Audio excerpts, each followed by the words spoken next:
Commissioner Barrera has an excused absence this evening. Commissioner Donaldson? Here. Commissioner Guerrero?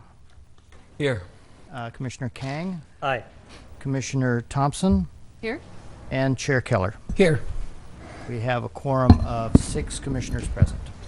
Alrighty, thank you. And now if we could have the swearing in of the new commissioner, Miguel Guerrero, please.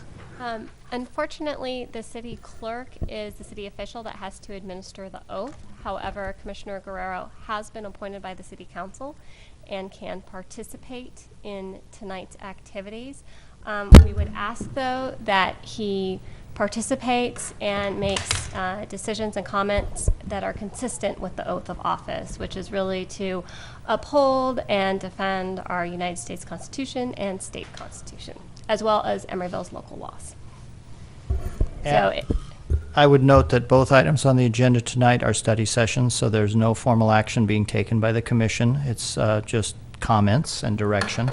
And we will make sure that the city clerk can attend next meeting and do the official swearing in. And just for the record, would Commissioner Guerrero agree to make those decisions as I just described? Yes, I agree. Okay, thank you. Thank you very much. It was kind of on the fly. We did very well. Sorry for this hiccup. So the next item is we're going to recognize our outgoing commissioner, Lawrence Bez Cardoza, who served on the commission for 11 years. So where is Buzz? All right. Come on up to the podium, Commissioner Cardoza. There we are. Okay. We have a resolution. Would you like me to read it, Chair Keller? Would you please? I certainly will. This is Resolution CPC number BC 1701. Resolution of the Planning Commission of the City of Emeryville expressing the Commission's sincere appreciation to Lawrence C. Buzz Cardoza for over 11 years of service on the Emeryville Planning Commission. Whereas on April 18, 2006, the City Council appointed Lawrence C. Buzz Cardoza to the Emeryville Planning Commission to fill an unexpected vacancy due to the resignation of Joseph Lutz, whose term was due to expire on June 30, 2008. And whereas the City Council subsequently reappointed Buzz to the Commission for 3-year terms on July 15, 2008, July 19, 2011, and June 3, 2014. And whereas Buzz's final term expired on June 30th, 2017 for a total tenure on the Commission of 11 years, 2 months, and 12 days. And whereas Buzz served as chair of the Commission from September 2013 to June 2014 and as vice chair of the Commission 3 times from July 2010 to June 2011, from August 2012 to September 2013, and from July 2016 to June 2017. And whereas during Buzz's tenure on the Planning Commission, a new general plan and new planning regulations were adopted by the City Council following extensive deliberations and recommendations by the Commission, in which Buzz played an active role.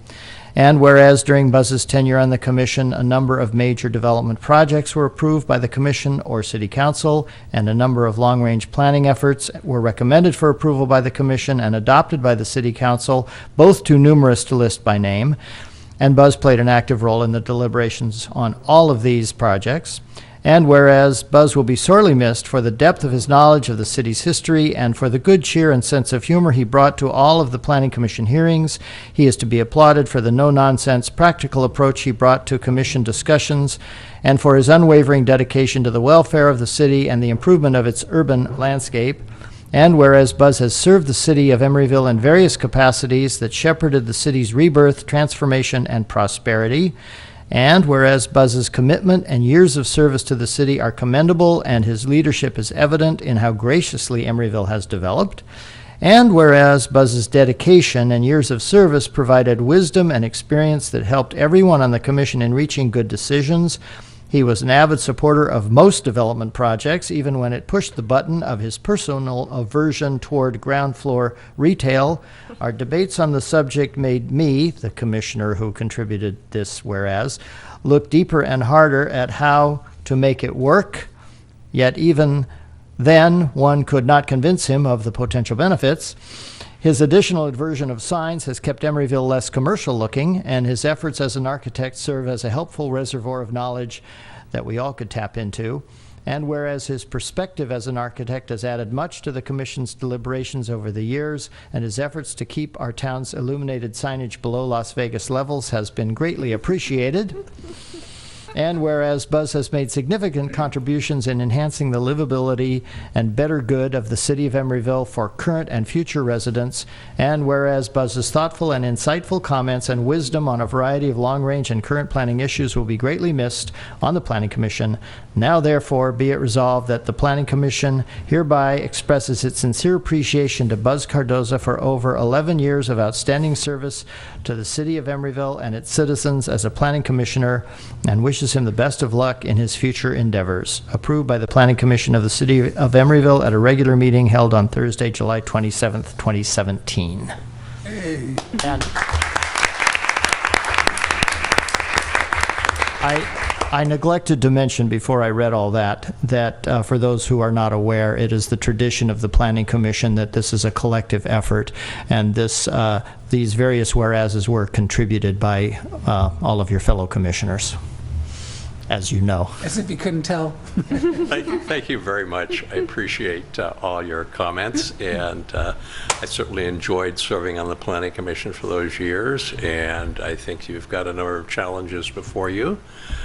E-Base has taken over our town, and I'm sure they're going to try and make it into a worker's paradise, but I'm counting on you to also think of the residents of this town also. So thanks again very much. And we have a framed copy of this.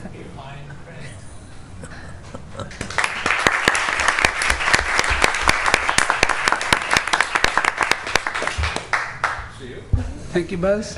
You gotta sit through this now. Alrighty, so moving on, next is we have the election of officers, and before we get into that, I just want to say that it's been a privilege and a pleasure to serve on the commission as chair for the past year, and to serve the other commission members and our community at large. It wasn't nearly as daunting or as difficult a job as I was fearing it was going to be. So that said, I'd like to take the privilege and make the first nomination for our officers. I would like to nominate for her years of service and her guidance and just wisdom, Gail Donaldson to be our new incoming chair, and for her enthusiasm and just useful enthusiasm and what she's done so far in the time here, I'd like to nominate Linda Barrera as our vice chair. Second. Are there anyone like to make a substitute motion of any type? Alrighty, we have a second and a nomination. All right. On the motion to elect Commissioner Donaldson as chair and Commissioner Barrera as vice chair. Commissioner Banta? Aye. Commissioner Barrera is absent. Commissioner Donaldson? I guess. Commissioner Guerrero? Aye. Commissioner Kang? Aye. Commissioner Thompson? Aye. And Chair Keller? Aye, No longer Chair no Keller. longer chair. On that note, I shall relinquish the gavel. Okay. Well, we need to change our name tags around. Yeah, yours probably should go here. I'm going to the end of the line. Oh, thank you very much, Commissioners. It's an honor. It's an honor. I appreciate it. So let me see what's on the agenda next. Next item on the agenda is nomination of a Planning Commission representative to the Parks and Recreation Advisory Committee. I've been serving since the beginning of the Parks and Recreation Advisory Committee, so my term is up. But at this point, I would like to renominate you for this position, because you've done a great job, and I think your years of experience are valuable, and we'd like to continue with that. I'll second that. Well, okay. If there's anyone else interested that would, okay, we might as well have a vote on that. All right, on the motion to reappoint or renominate Commissioner Donaldson as your representative on the Parks and Recreation Advisory Committee, moved by Commissioner Keller and seconded by Commissioner Banta. Commissioner Banta. Aye. Commissioner Barrera is absent. Commissioner, excuse me, I got to reorder these. Commissioner Guerrero. Aye. Commissioner Kang. Aye. Commissioner Keller. Aye. Commissioner Thompson. Aye. And Chair Donaldson. Aye. 6 ayes. Commissioner you. Donaldson is renominated. Thank you.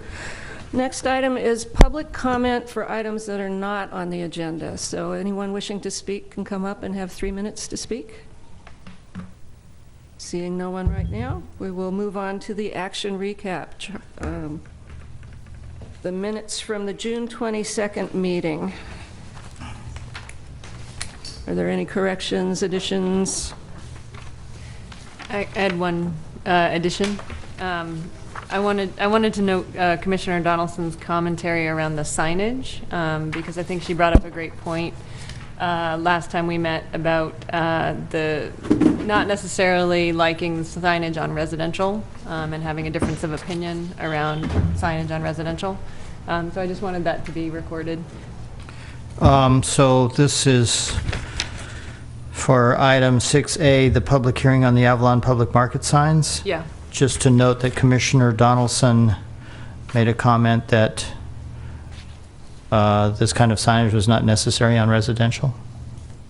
All right. Does anyone move to approve the minutes? I would approve to move the minutes with the amendment. I'll second that. Moved by Commissioner Keller and seconded by Commissioner Banta, with the change suggested by Commissioner Thompson. Commissioner Banta? Aye. Commissioner Barrera is absent. Commissioner Guerrero, you would need to abstain. Abstain. Commissioner Kang? Abstain. Commissioner Keller? Aye. Commissioner Thompson? Aye. And Chair Donaldson. Aye. So that is enough votes to pass. 4. 4 approved and 2 abstained and 1 absent. So that the action recap is approved. Okay, thank you. Director's report. Charlie? All right, fairly brief tonight. The City Council has had 2 meetings since your last meeting. Those City Council meetings were on July 11th and July 25th. At the July 11th meeting, they approved 6 bike share locations in the city, in addition to the 3 that have already been installed. You may have noticed there's one right in front of City Hall. These were rolled out 2 or 3 weeks ago, and they seem to be getting good use already. There will soon be more. The council considered a noise waiver request for Saturday work at the public market on the new streets that are under construction there. The request was continued to the next meeting that was on July 25th because of concerns that were raised by residents of the adjacent Emmy apartments. And the council received a report summarizing comments that had been made at the joint meeting between the City Council and Planning Commission in May on small businesses, and they directed staff to pursue efforts to assist small businesses, including organizing regular networking events. On July 25th, the council passed a resolution authorizing the city engineer to approve plans and specifications for the abatement of the dilapidated house at 1264 Ocean Avenue, and authorizing the city manager to advertise for bids for the work. The council reconsidered this noise waiver from the public market, and they approved it with 2 modifications. First, that the beginning time was changed from 9 a.m. to 10 a.m., and South Market Drive was removed from the Saturday work. The vote on approval was 3-2, with council members Medina and Pats voting no. And the council approved a contract with Environmental Science Associates to update the city's noise ordinance, which will be occurring over the next several months. And finally, in other matters, as I'm sure you've all heard by now, I'm pleased to announce that we have been designated as a California Cultural District. That designation occurred a couple weeks ago. That concludes my report. I'd be happy to respond to any questions you may have. Any questions for Charlie? Congratulations to staff on the art designation. Very good work. Thank you. Yeah, it was a lot of effort by the staff of the Economic Development and Housing Division and other staff. Did a fabulous job. Okay. Disclosure of conflicts of interest and ex parte communications. I did meet with the team from Barron Studio Architecture on the Doyle Street Muse project. I have none to report. I also met with Matt Barron regarding the Doyle Street Muse. I had a similar meeting. No? I had a similar meeting as well. Okay. All right. That takes care of that. So our first of the two study sessions this evening is on the Adeline Springs proposed project.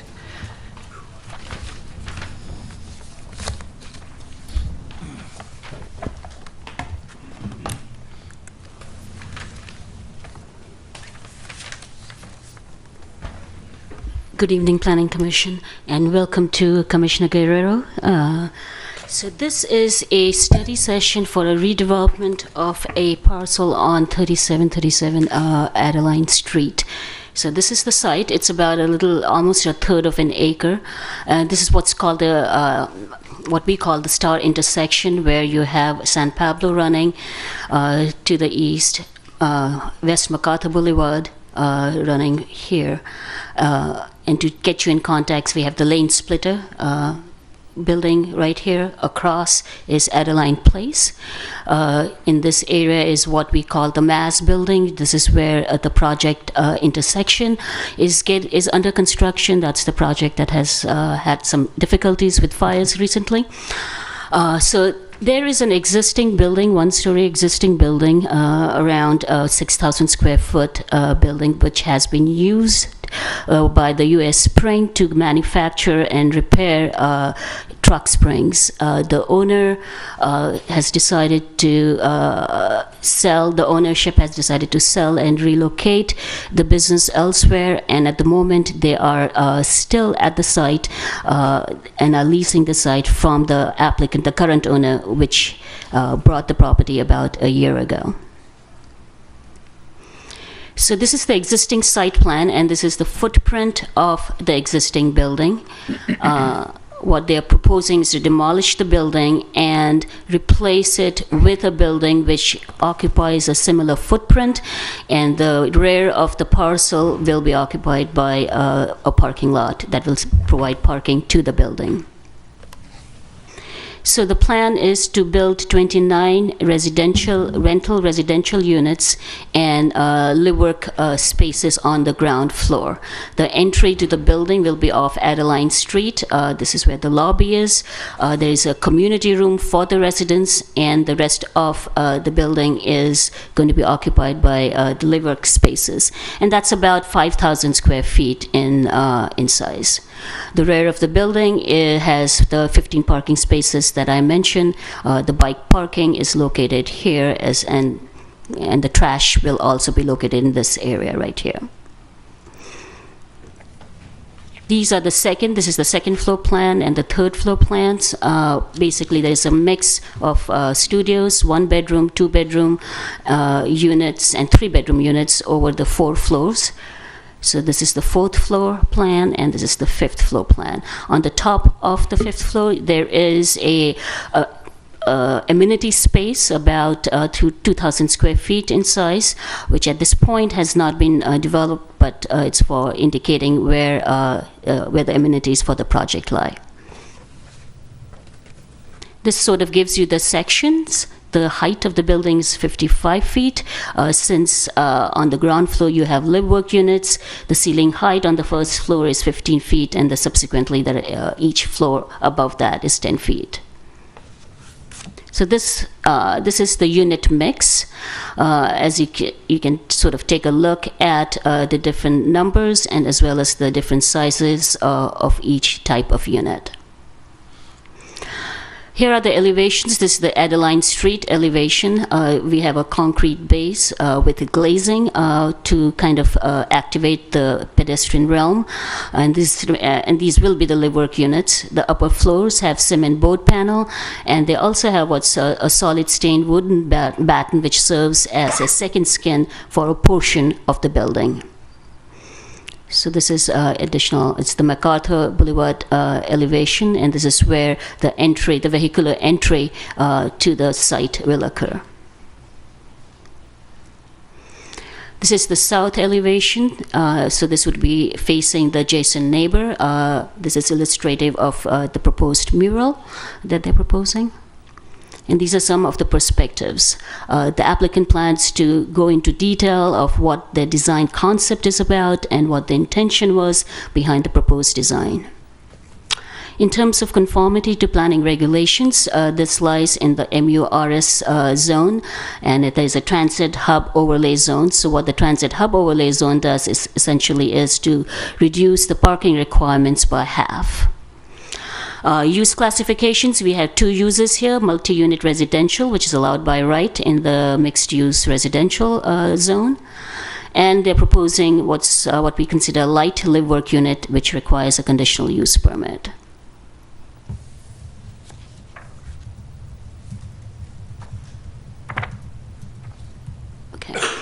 In terms of density, the base density here is 50 units per acre, and the bonus increases to 100. Their density, the proposed density, is 100 units per acre, and therefore they will be needing 100 bonus points for density. FAR, the base is 1.5, which can be increased to 3.0. What they're proposing is 2.3, and this calculates to 53 bonus points for FAR. Height, this is in the base height of 40 feet and with the bonus height of 75 feet, and they are proposing 55 feet, and this will trigger 43 points for height. So when, as the commission is familiar, when a project requires different bonus points in different categories, we take the highest bonus points that is required, and that is the bonus points that they need to provide us. So in this case, it would be a full 100 points for bonus.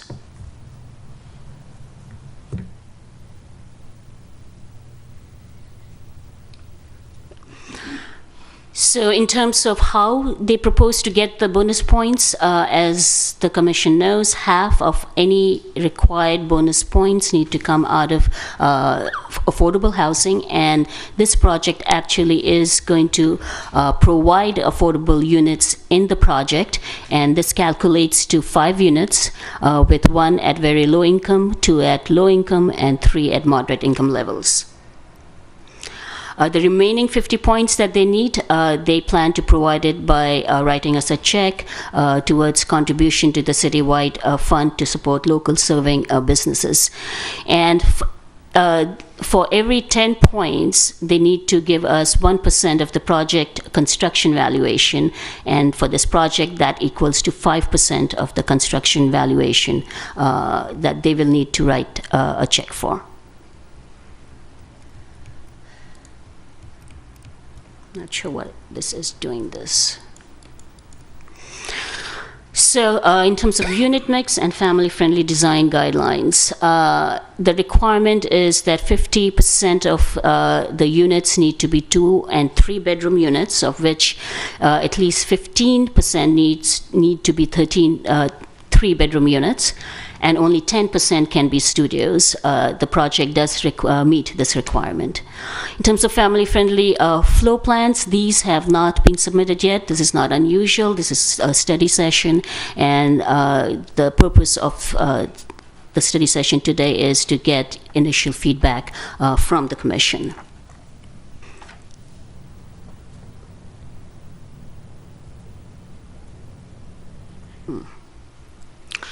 As I'd mentioned, that this site is in the transit hub overlay district, where all the parking is reduced by 50%. So when you calculate all that out, as outlined in the staff report, the requirement for this project is 15 to 24 spaces. They are proposing 15 spaces, so they do meet the requirement. In terms of bicycle parking, the requirement is 3 short-term and 31 long-term spaces. They are showing at this time 18 uncovered spaces. It's not very clear whether these will be secured or not, so this is something that they would need to rework to meet this requirement.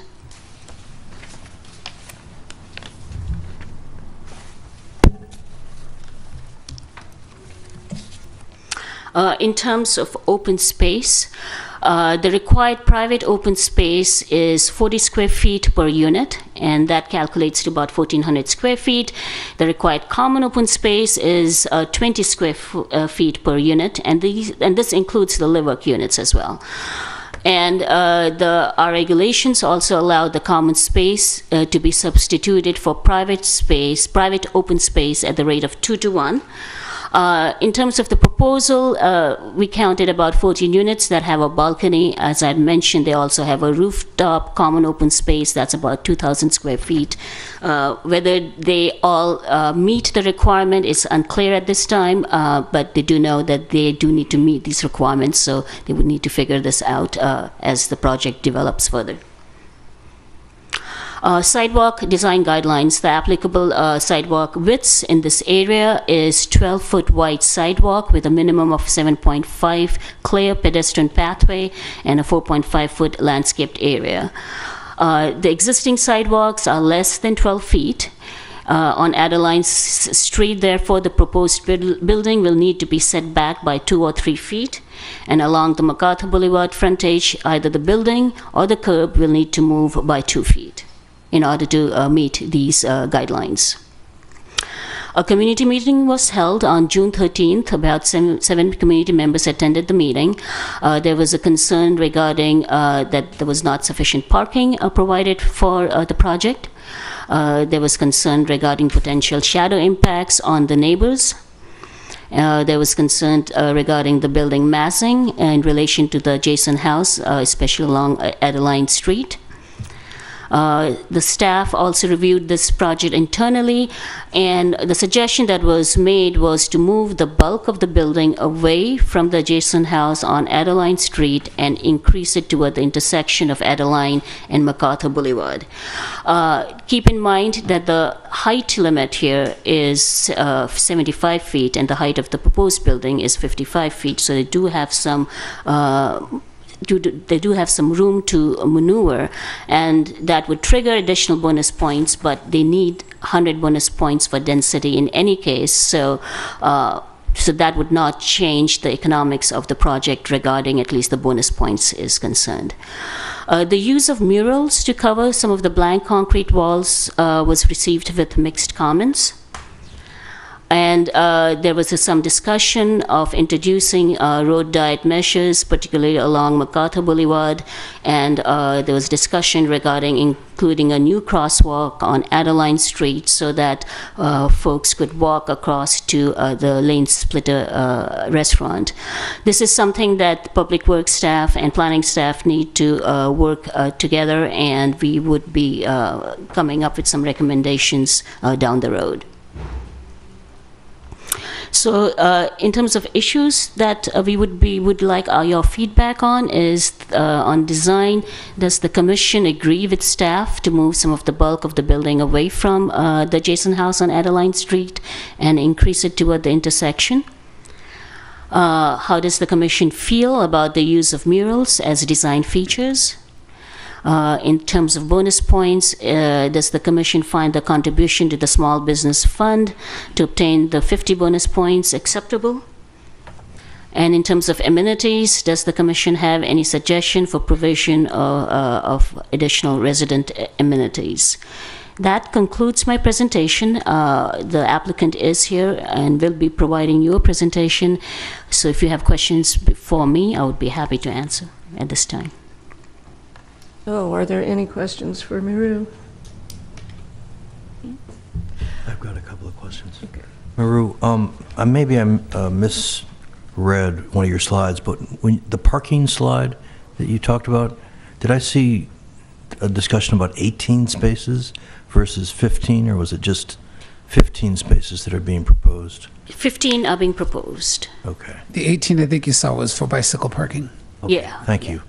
And then when you calculate or establish the height of a project, do you normally just take it to the roof, or do you not include any kind of balustrade or anything like that that goes above it, the roof line? The basic height is till the roof line. Okay. The highest point on the roof line. There are certain features that are allowed to go above that, but the basic height is the roof, yeah. Thank you. Can you remind us, do you know what the height of the Moz building is going to be and the one on MacArthur across San Pablo Avenue? So the existing mass building will remain the same. That's going to be adaptive. The residential building behind that is, I'm going by memory, but I think it is close to 75 feet. And the one, the affordable project on San Pablo? The affordable project is also similar height. It's around 65 feet. The 3706 San Pablo, correct? Yeah.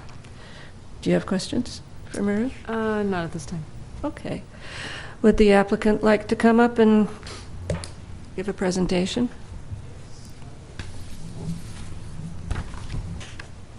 Thank you, Maru. Yeah. So let me just zoom.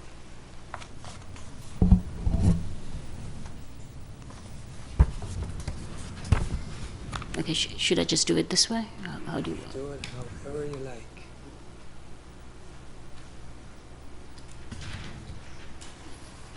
Very. So I would just use this. Yeah? Okay, thanks. Good evening, commissioners. Thank you, Stephen. My name is Kava Massey of Kava Massey Architects. There's also Ali Kashani and Joe Blum here that are the developers and the real people behind the project, and Jordan from my office is here also. We have a site model of actually the entire block that we made. It'd be nice to bring it up. Yeah, why don't you bring it up? Jordan ran into the door and broke the freeway, just like the cypress. It fell right over. But so a couple of things that have kind of pushed us in a certain direction was the fact that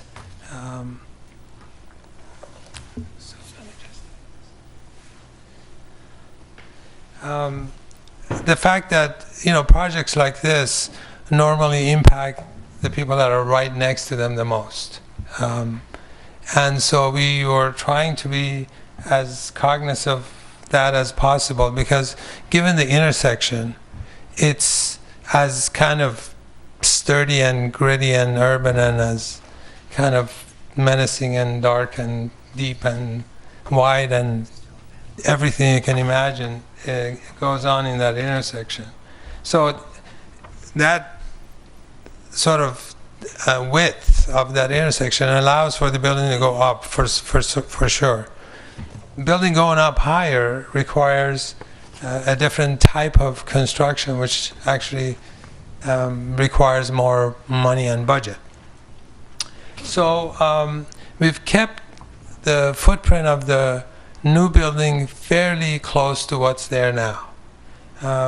So on the west side, we go out on the ground floor 4 feet towards the west with our new footprint.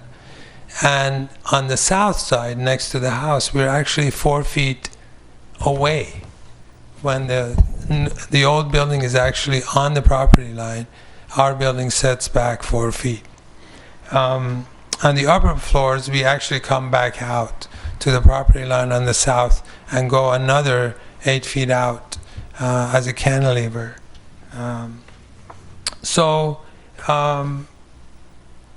We've kept the ground floor, as Maru mentioned, to 15 feet of height, just to give the live-work a real sense of being live-work and kind of matching what traditionally retail space has been about.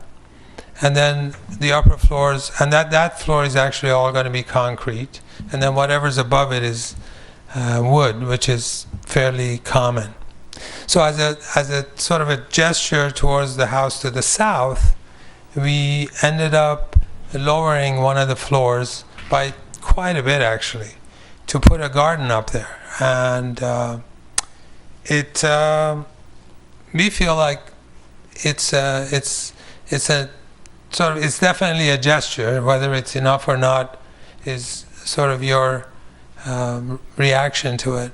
But as part of the community meeting, we actually even brought it down and pushed it back a little bit more. We took one of the bedrooms on the south side and moved it around the corner to the other side. I can point to it in a second. So here's the F5, I think, is what gets me the full. Come on. What did I do, Mira? Just go to view.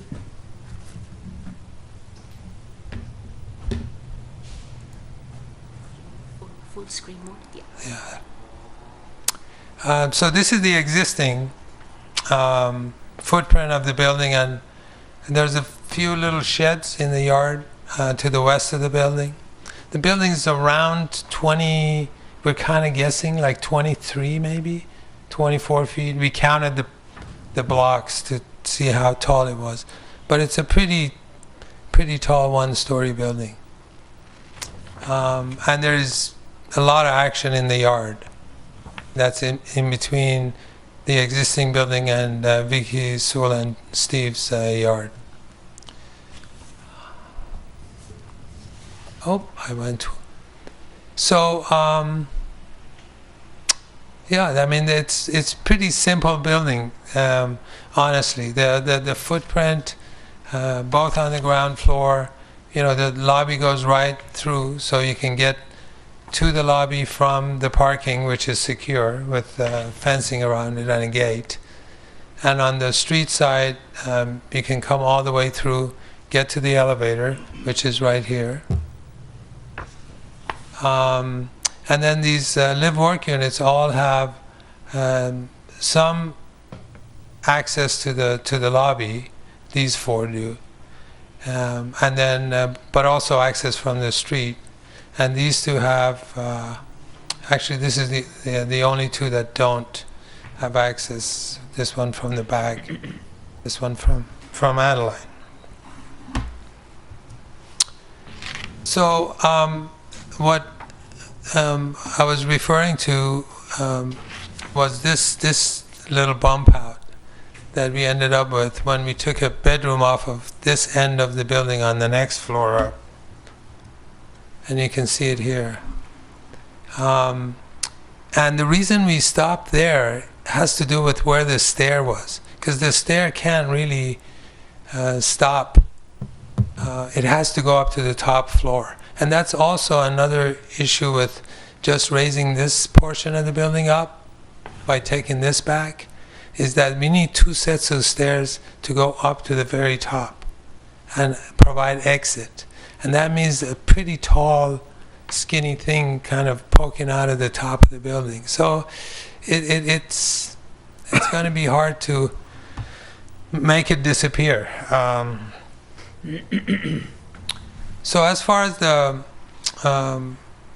shadows go, obviously the winter time is the one that would be most impactful, given the sun is lower in the sky, and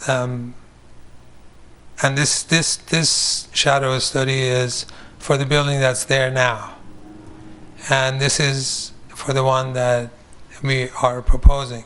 I mean, we just basically got lucky in that both of our neighbors are to our south and to the west. So the sun, in essence, never really is going to be that big of an issue. And again, it's not something that we had control over. It just, we got lucky.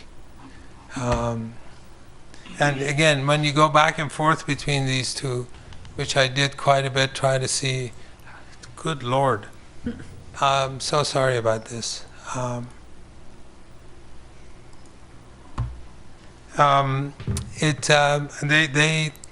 They're pretty comparable. I mean, maybe the lower left-hand side, where the shadow is the most or the longest, has a little bit of an impact, but it ain't much. So that's the shadow. In terms of the elevation, we like the idea of reusing some of the art, trying to find the artists, because those paintings are actually really nice, some of them.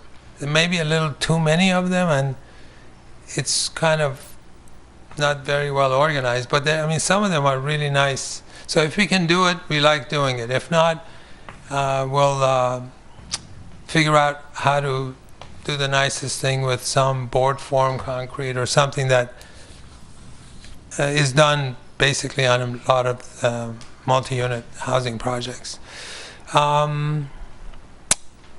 So, you know, in terms of the corner with the curved piece, we kind of like the idea of these balconies kind of doing something like this, where as they curve every other floor, they overhang the floor above and below, and it sort of created a nice form. And we felt like if when you're driving by there in the intersection, the movement is going to be something that's kind of interesting and fun and sort of new. You don't see that move much. This is the side facing the west, with the upper right hand side of the building having the garden, the mural, which doesn't have to be this sort of aggressive, can be dialed back a little bit. But this is one of the ones that are on the building. We basically just took whatever was on the building. Sections you saw, and then these couple of perspectives that puts the building in somewhat a context. It's a challenging site in that the area is, even with the recycling center gone, is still a lot of sort of people with shopping carts, and the under the freeway is a little heavy duty. But I think an addition of a building like this would bring people to sort of use the retail that's there, the restaurant that's across the street, and in essence add some life to the neighborhood. That's sort of a wanted kind of a life. And I think that's the end of it. So that's about all I have. If you have any questions, I'd be happy to answer, and the developers here, if you have any questions from them. Any questions? Yeah, I have a couple questions. So you mentioned, I'm assuming that you're doing type 5 housing. That's what you were talking about? Okay, and so it's just a question of the type changing if you have to go higher? Okay. Yes. And then I noticed in the conversation there was a discussion around moving the building back in because of the width of the sidewalk. Do you have a dimensioned street section? Have you looked at that? I think the survey that we have of the site shows it to be 10 feet. Okay. And I think the city's standard is 12. So a couple of feet is what we need to figure out how to provide. You know, one thing I've noticed hanging out at that intersection a little bit, just looking at how things work. People come up right where that car is on the lower side on MacArthur, and they barely stop at that stop sign and only look to the left because that's where the cars are coming, and they turn. And it is like you have to take your life into your own hands to try to cross, and there is no crosswalk on that side either. So that could be a nice thing, and maybe a little bit of encroachment into Adeline would be more sort of beneficial to not allowing the cars to kind of zoom through. But we'll get there. We'll figure out how to get the 12 feet. Okay, those are my questions. So, Mr. Massey, I had two sets of questions. One dealing with parking and the other dealing with the murals. Starting with the parking, if you've hung around that area, as you say, you might have seen that parking is really sparse right in that immediate area, and it's actually getting a lot worse, getting more and more congested. I'm personally seeing a lot more cars kind of circling the block to find parking because there's been such a flourishing of retail in that immediate area, restaurants, bars, and you still got the pizza place there is just really popular. Though this plan meets the minimum specifications for the parking allotment, given that this may actually make the parking situation and thus the traffic congestion a lot worse, so there's a potential of that. So I want to ask you, Mr. Massey, in terms of your parking, do you know if that's going to be assigned to certain units, or is that going to be just general parking for the development? That's really not my department. Do you have any clue as to how you're gonna? It's a little bit early, but we could have the answer for you for the next round for sure. Just give it some thought and figure out how we're going to manage the parking. We are hoping that there would be enough sort of young professionals living in these units that they tend to have a tendency not to drive as much or even own a car. Yeah. You own a car, Jordan? Jordan doesn't own. Maybe he can live in. But that's our hope, and I think that at the end of the day, it becomes a bigger marketing issue than a code issue for a lot of projects. Where would you rent in a place that didn't let you didn't have a parking spot? Is what it comes down to. So, yeah, we'll give that some thought for sure, and come back the next time with some real answers. Gotcha. So, second questions on murals. You said that there are a very interesting set of murals that exist right there. I agree with you on that. Could you elaborate on some of the comments that you received from staff about the proposal to use murals to cover some of the blank spaces? I believe Maru said the reaction of staff to the murals were mixed. Could you elaborate a little bit on that? Well, I mean, like any art, some people tend to really like and enjoy it, and some people find it either too loud or too offensive or too urban in a way, because street art is not really for everyone. We just did a project on Mandela called Happy Hound. I don't know if any of you have been by it, but we found a young artist that did a painting on the building, and it's just delightful. I mean, something really magical happened with it, and it was really the first time we've ever done it. So it wasn't like something tried and true, but took a leap of faith, and it worked. It shows a certain amount of hand, fingerprints on the building, handmade something. It's not just something you buy at Home Depot and slap it up. So I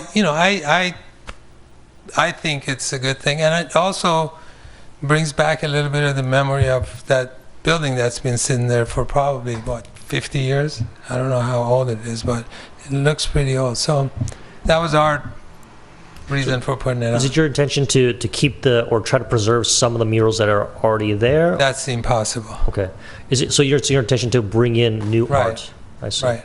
Which, I'd imagine, I don't imagine, I know the city will have a say about what that's going to look like. And I'm on the Emeryville Celebration of the Arts, and that would be a place where something like this would be totally appreciated and welcomed to take a canvas this public to some local artist and have them produce something on it. It could be a lot of fun.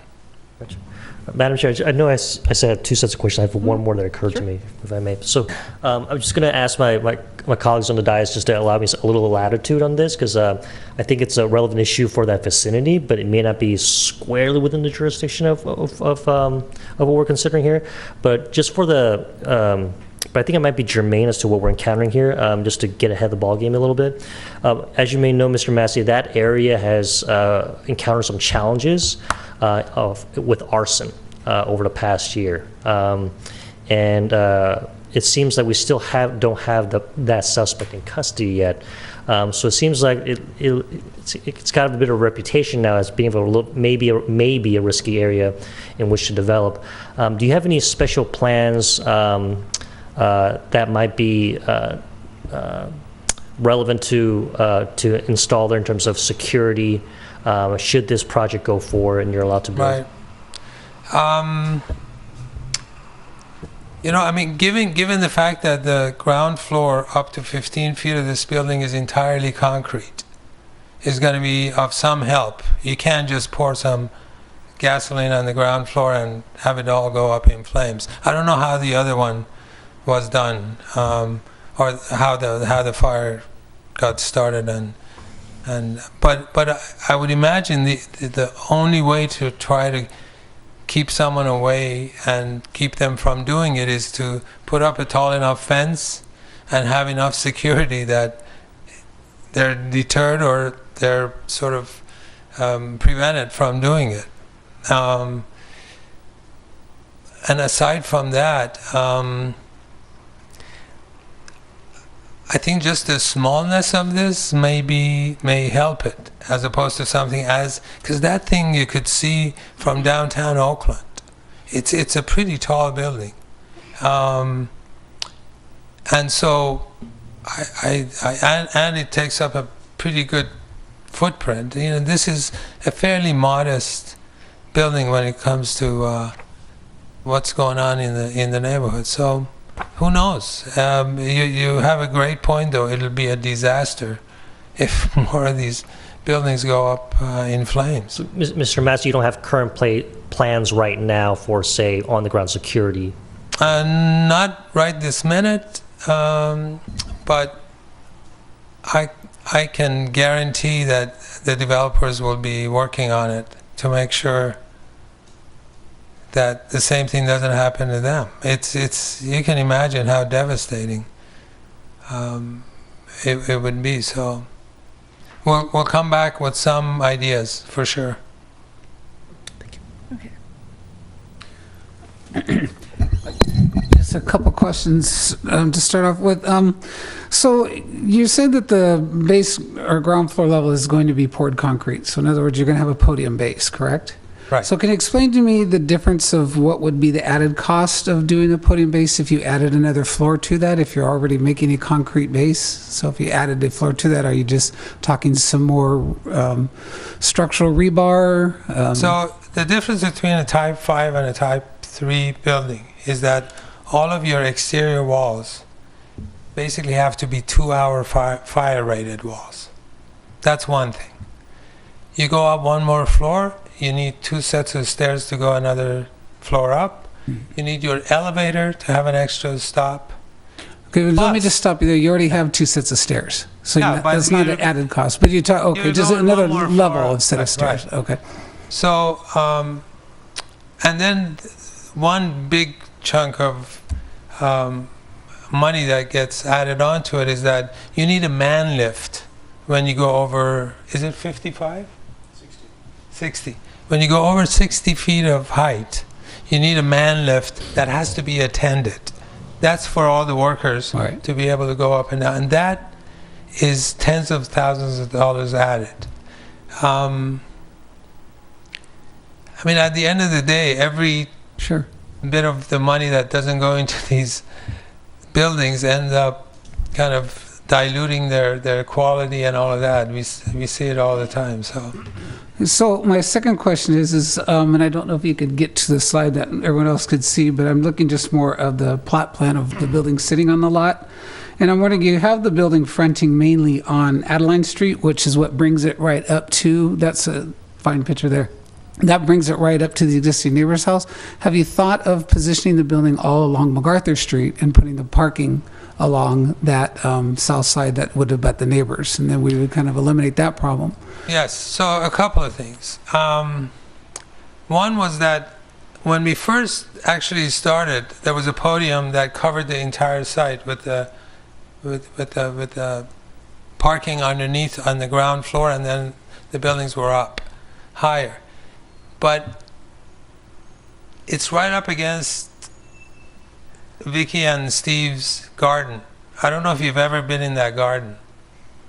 It's a thing of beauty. And between that fact and the fact that we wanted to go to type 5 and didn't really want to build on top of a garage, we basically did this. Now, that house is most likely not going to be there forever, if for long at all. And the idea of sort of adjusting things to something that, because there's enough site in that house that you could build 9 units on it, according to the rules we're using to do this project. And that is going to be, after this goes up, that's going to be an enticing thing to someone. So here we go, mushing things around to accommodate a house which is, actually it's really beautiful on the as an elevation, but it's like in really, really bad shape. I mean, just falling apart. Yeah, we actually kind of tried to figure out how tall it is and drew it up, but it's a little bit of guesswork. But yeah, I mean, it's so, and we are from this corner stepping down 1, 2, 3, 4 times to sort of get a little closer to the scale of the house. But then if somebody built I don't know how many floors they would put up, probably 3 or 4 floors. Then this garden on the 3rd floor of our building is going to look silly, because it's going to be sitting, in a kind of a valley. So that was some of the things we thought about. Okay, that's all the questions I have. Hi, Mr. Mincy. Hi. So the questions I have pertain to the bicycle parking. There was no mention of the security of the bicycle parking. Can you elaborate a bit on that? Oh, of course. We actually have more than what's required, and we have put them right here, which is under the piece of the building that overhangs. And the idea is that this entire site, coming around here to here, is going to be entirely secured by fencing, landscaping, and so on. So those are not only secure, but they're actually covered so that they won't be sitting out in the elements. If I had a really good bike, I'd take it to my apartment. Has there been any consideration to include internal spaces for residents inside the units? It's actually brilliant. It's a really good idea. We'll definitely try to include some. I mean, the lobby is actually wide enough to accommodate some hanging, and then we'll look at the units and see because there's so many different ways of hanging them now that we actually, our office in San Francisco has, the previous tenant had hung one from the ceiling, and if you just raise your bike and it just hangs from the ceiling, and it's nice sculpture. It's a beautiful thing. So lots of different ways of doing it. We'll make sure to include that. My last question is about the vegetation that's on the side of Adeline Street. More of consideration for pedestrians and ensuring that the vegetation doesn't protrude into the sidewalk. And so mostly just a recommendation in terms of the choices that you make there. Right.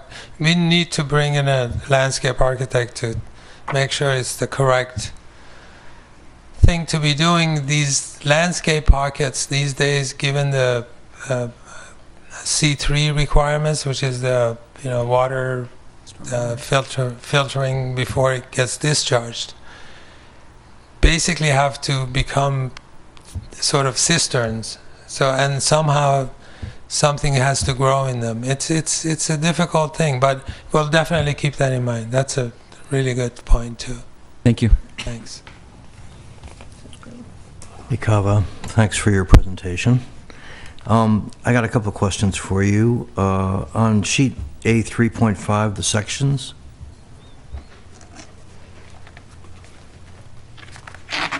So you show the the first floor, the floor to floor is 15 feet. So the floor to ceiling is going to be something like 14, whatever, right?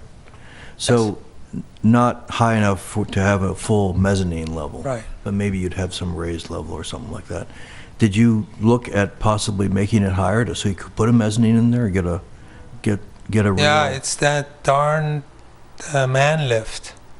The minute the building gets higher, So but you said 60 feet is when the man. yeah, lift. we're like 5 feet away from getting there. So if you had another, what you need is 17 feet Right. clear. So you'd need 3 feet. Yeah.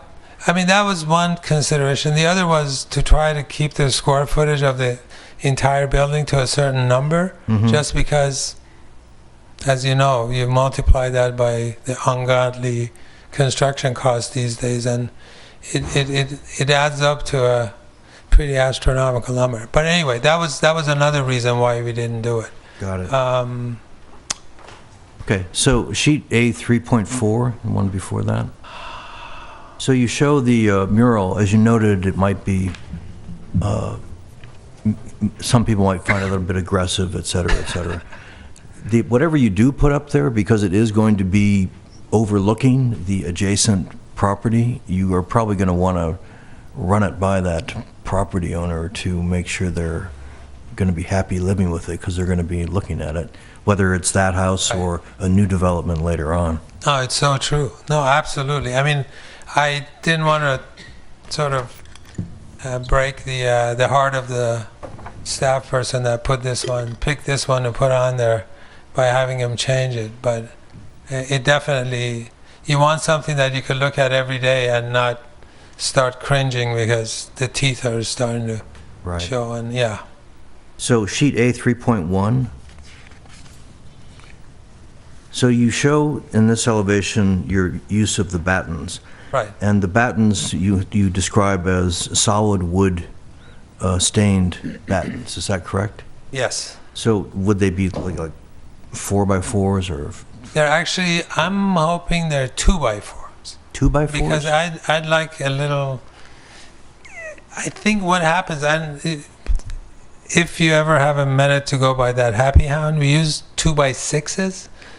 And what really is the thing that catches your eye is their depth, not their girth or their width. I don't know why, but in a way, if it became wider, then you probably want them farther apart, which then I think that the tightness of it is what kind of works. So the battens on the left, or I think it's the south side, south edge of the elevation there, they extend up and then they stop at what looks like about railing height? Yes, yeah, So that was the idea. Do they work as a railing? Yes, yeah, that was the idea. So I guess you'll have some kind of infill in there to make up the 4 There's going to have to be some sort of a structure to hold them up. I don't think we can just be as light as this shows. Okay, and then your elevation shows the battens going right up over the windows. Right. And the doors. And the windows are shown, I guess, with that little triangle. Typically that means a casement window. Right. But because the battens are going over it, that would mean it would be a slider of some sort? They would either have to swing in which is not a good idea. Right. They're not drawn as big enough to be sliders, honestly, and they're just not drawn as maybe the bigger ones in the living rooms. But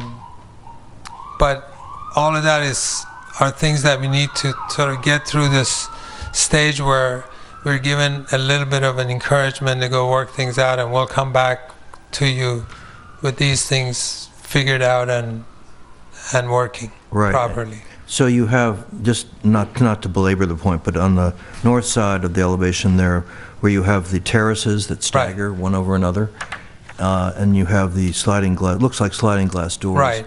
Are the battens, are they they're on the outside. Outer edge where the railing is? Right. Okay. Right. So the battens, you're going to be looking through the battens at the view, whatever view there might be. Right. Okay, well, I think that, doing something like this is to be applauded, that you're taking a chance at trying to do something that is, gives some artistic vitality to the area. This is clearly something that this is a highly textural, literally a textural solution. And you say you've... Is it a question or is it a discussion? Right, here's my question. My question is, are you concerned at all about using wood and the straightness and right, trueness? well, not just me, but the developers sort of mentioned that I need to have good answers before this is all sort of said and done. And we've talked about using other material that's more durable. One of the things that I would do in this case, because at that Happy Hound project, the actual length or the height of the slats are 20 feet. And it was basically, as we kept running into budget issues, the wood kept getting, it used to be kiln-dried cedar, western red cedar. It ended up being basically just whatever you frame inside of buildings with, Doug fir, pretty rough. So the thing I learned there is to not rely on the length of it and come up with some detailing mechanism that shortens them. And one of the ways to do it is to actually just a simple thing like taking a piece of steel, like an 1/8-inch piece of steel as wide as the wood, and just screwing from the bottom and the top the pieces of wood. That way you cover the end grain, and boom, and you got something that the wood has to kind of work against, because that thing is sitting wobbly. It's like going all over the place. So I think it's going to come down to that. And if these guys are going to be convinced that it's a good way to keep going, I need to convince them first and then come back and convince you guys. On page 7 of the staff report, the staff asks us to what our opinion is of their suggestion that the bulk that you move some of the bulk of the building away from the adjacent house on Adeline Street, increase it towards the intersection. There's been a certain amount of discussion about that by you already.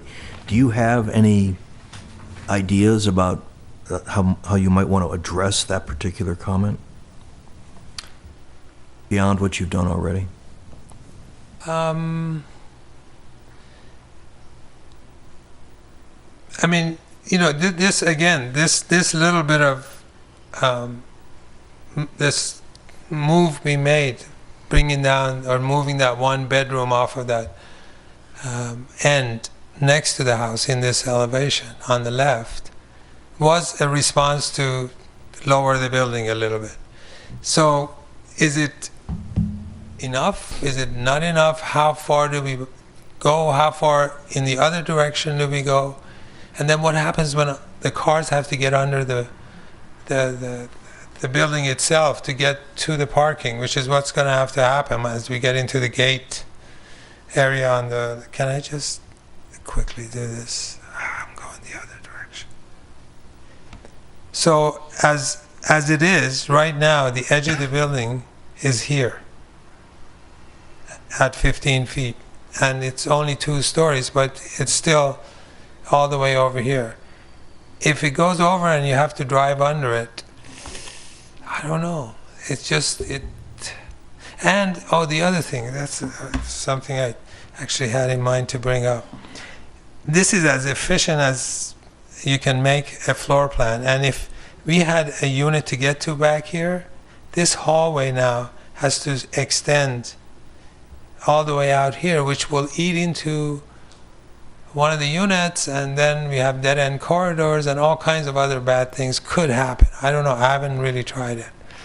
But if you guys are convinced that that's something that has to happen, then we'll look at it.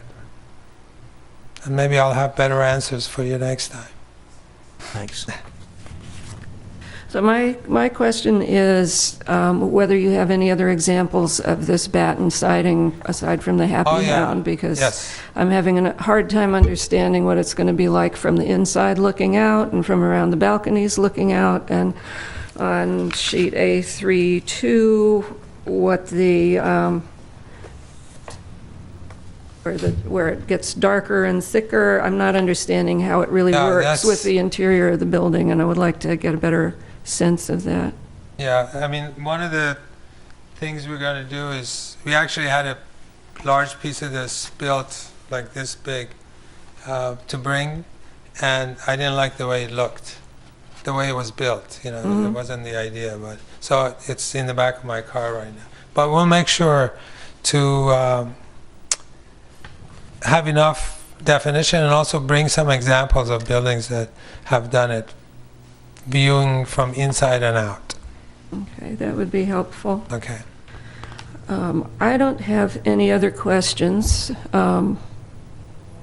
We've all had a chance. So this is not a public hearing, it's a study session, but we'd like to hear from members of the public that have something to say about this.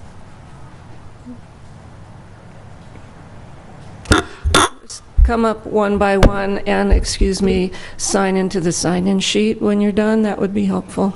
Thank you.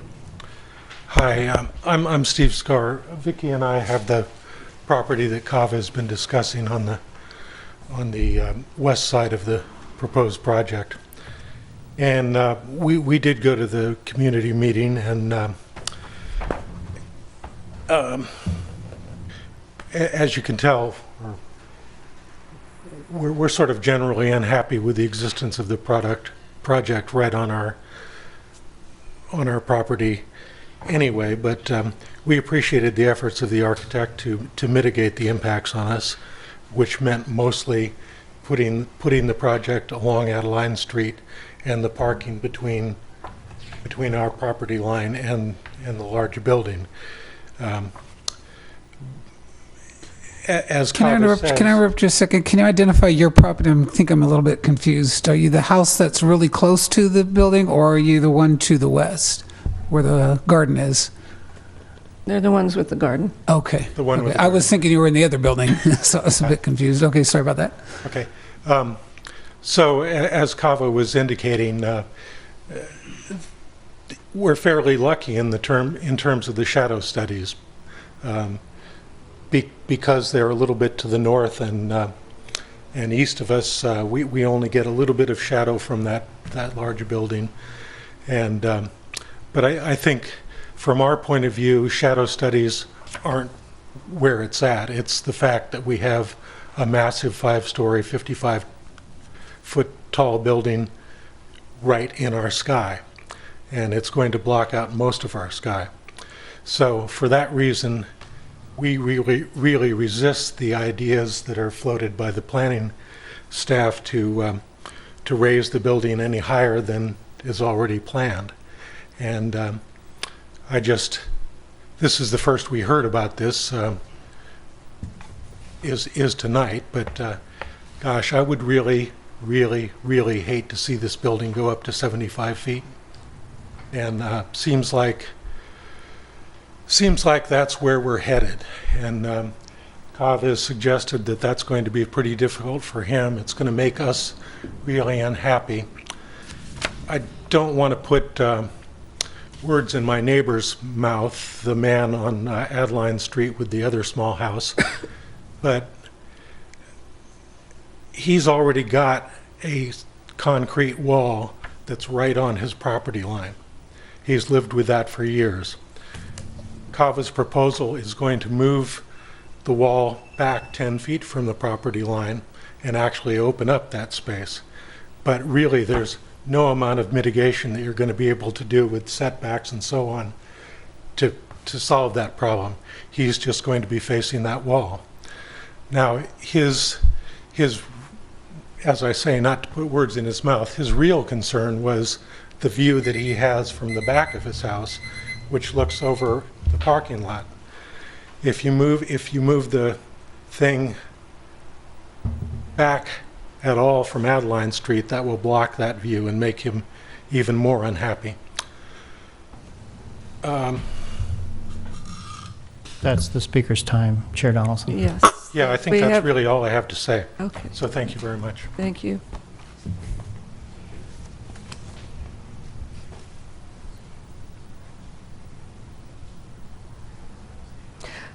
Do you wish to speak? I do. Okay, you could sign in afterwards. So, yeah, I'm Vicki Sewell. This is our homes, 3616, 3618 on Peralta Street. This is the front. This is the side view. Please stay by the microphone at least. Okay. Yeah. We do want to see those, but we want This is the you to side be view. heard. Mm-hmm. And then you get to see the side of my house and the Ambassador Affordable Housing. And across the street, you get to see Big Daddy's Community Garden. We've lived there since 1982, sort of as pioneers. We built the community garden, and we built a giant garden. We have as much space as you can see as them, and the rest is garden. We live and we work there. My studio's there. I'm a public artist. I've made much public art in Emeryville. We've tried to be good members of the community, and just imagine now that there's no house there. My property is now a 5 to 7 story building with probably many points for the developers to buy into, because they don't have to do anything green. They can just pay to get points. So that's all housing now. And imagine Big Daddy's is a giant 7, 9 story building too. That's what I see for the future of where I live. So I just asked you to imagine that there's a garden there that has a beautiful morning light. Fortunately, my garden had perfect exposures all the time. It won't anymore, because this is what that building will do. There will be no eastern light for me, and probably some of the southern as soon as you put that other extension out. And he did like seeing Pack and Save, and they talked about that view if you cut him off, my other neighbor behind me. The other thing, try to imagine me living there with that giant building with the balconies for me to get to look into our backyard. And then imagine that for a long time, if you can see that green wall by my house, that's a brick wall that existed behind US Spring, and now there's a living wall there. It extends into my neighbor's property. That's how we divide our wall. It's brick, and it's been very secure. So for me, the other thing I worry about is the safety in this neighborhood now, that you're going to make me have a chain link fence behind there for someone to jump. Lastly, there is no such thing as the parking limit you got there. Of the affordable housing unit, I heard it all from Ambassador. It's quite a nightmare now, at the parking in my neighborhood, because the people don't have one car. They have friends that have cars, and then they have 2 cars. And then they don't even park in their parking spaces, and they park on the street. And it's not a safe neighborhood. Unfortunately, it's sort of being eaten alive by the homeless. It's kind of an abandoned part of town because it's surrounded by Caltrans and West Oakland on the other side, which are kind of negligent neighbors. And Emeryville won't take response. I know, it's only my life, and I got 3 minutes. Was there another neighbor that wished to speak?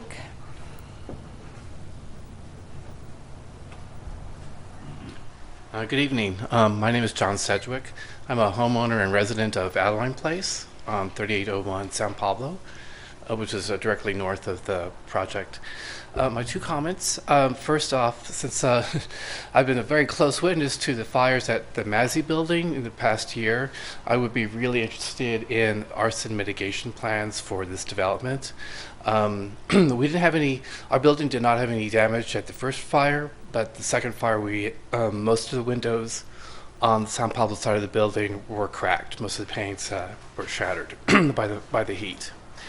And secondly, for the units that are on the MacArthur side of our building, I'm wondering what sort of, what's going to happen to their view from their units.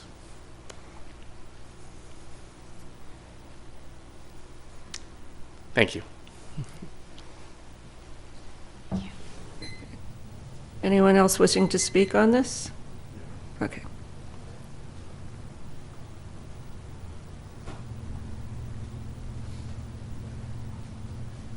My name is Daryl Rush, and I have the building just on the other side of Adeline. I'm a contractor, and I've had the building since 1990. And I'm here about parking. We have 4 tenants in our building that don't have cars, and we've specifically rented to people to not have cars. And I was wondering if there's any way that could be put as a provision into the, since they're not providing parking spaces, if they could target people, and the city could enforce that they would, in their leases, have people, a certain number of people that wouldn't have cars. So what they're actually proposing would work, because there is no parking in the neighborhood any longer. Mm-hmm. And that if that wouldn't work, if there could be, we have decal for parking, mm-hmm. and so the people in that building could not get the decal. I'm not trying to pick on anybody, but the people that are there right now, unfortunately my building has no parking whatsoever. Lane Splitters has no parking. Sens has a little bit of parking, but since the building was built at the Ambassador, they're parking on the street all around on our side, and there's just no parking whatsoever. So anyway, that would be my request, if there was some kind of a covenant that could be put into the lease agreements and all that. Right. Thank you. Could you sign into the sign-in sheet, please? Yeah. Thank you. Anyone else wishing to speak on this? Okay. All right, commissioners, who would like to start a discussion? I have plenty of comments. Okay. Can start. First of all, I do want to recognize that this is a difficult site. It's particularly small. It's in a neighborhood that has been neglected. And hearing their comments of the neighbors, the situation that is your concern right now is what these type of projects mitigate. These types of buildings bring more people to the neighborhood. They make more safe streets. They make more eyes on the streets. This type of development is what a city needs. We're no longer a suburban city, but we are becoming urban. That is what our general plan requires us to do. So I think the fact that it's neglected is part of what we're trying to correct with these types of projects. So it is a difficult site. I would still like to see the building, at least an idea of the building placed along MacArthur Boulevard, because then it would create an opening along Adeline Street, which is where the morning sun would come through. The building would basically front the north, so it would, I think, allow more light into the block, because it becomes a valley or a canyon of a light shed. So I don't think that's really the problem. It would pull it away from more people's homes that way. But if it's just not viable, it's not viable. So I just wanted to put that out there. The biggest thing we talked about tonight are the wooden battens. I'm going to have to say that, Mr. Massey, I know a lot of your work. I like a lot of your work. I've seen a lot of these battens on buildings. There's actually one on 41st Street near where you built some condos several years ago in Oakland. And in West Berkeley, there's a lot of buildings. The problem I foresee with these is, number one, I think it kind of creates a prison look for the people who live inside the buildings. I just couldn't imagine seeing out my windows and seeing those boards in the way. Additionally, I think long-term care for them, the stained wood becomes unstained, it becomes splintered, it becomes warped. So I just see these as even though I like the overlap, the balconies, I think that's really creative. Like Commissioner Banta said, it's really textural. But I think there's other options, perforated metal we could look at. And I think with what you're describing to manufacture these things, with all the supports to keep them from warping, the cost has got to be pretty high on this. And I think that's a place where you guys could save some money and do something else. So I'd like to, if you guys choose to do those, that's of course your prerogative, but I just don't see it as an amenity to the project as much as later on down the road. My business is I manage buildings for University of California, and I have 100-year-old buildings, and I see what age does to buildings, and this just doesn't look like it's going to be a friend to the building in 15 to 20 years. I would, like every project, I appreciate the bicycle parking, that it's covered and everything. And looking at the constraints of this, I would just like to, when you come back, I'd like to hear that you've at least looked at lockers. If you can't place them, just say that you've looked at it and you can't find a space. But I believe 3 to 5 lockers for residents is really important. And I think you need to definitely look at meeting the open space requirements. That's definitely going to be something that I'm not going to feel the predilection to letting that be less than what we require for the city. The sidewalks need to be 12 feet. That's something that my partner and I advocate all the time, is that, we need sidewalks in this city that are walkable for people. And I love the idea of the road diet and the crosswalk. I would definitely support any idea that you're going to work towards on that. Trying to be quick and succinct to give everyone a chance. The murals, I'm glad I didn't forget that. I'm not a fan of murals in general, and I think 5 murals in this building is too much. I would prefer to see no more than 2. 1 is preferable.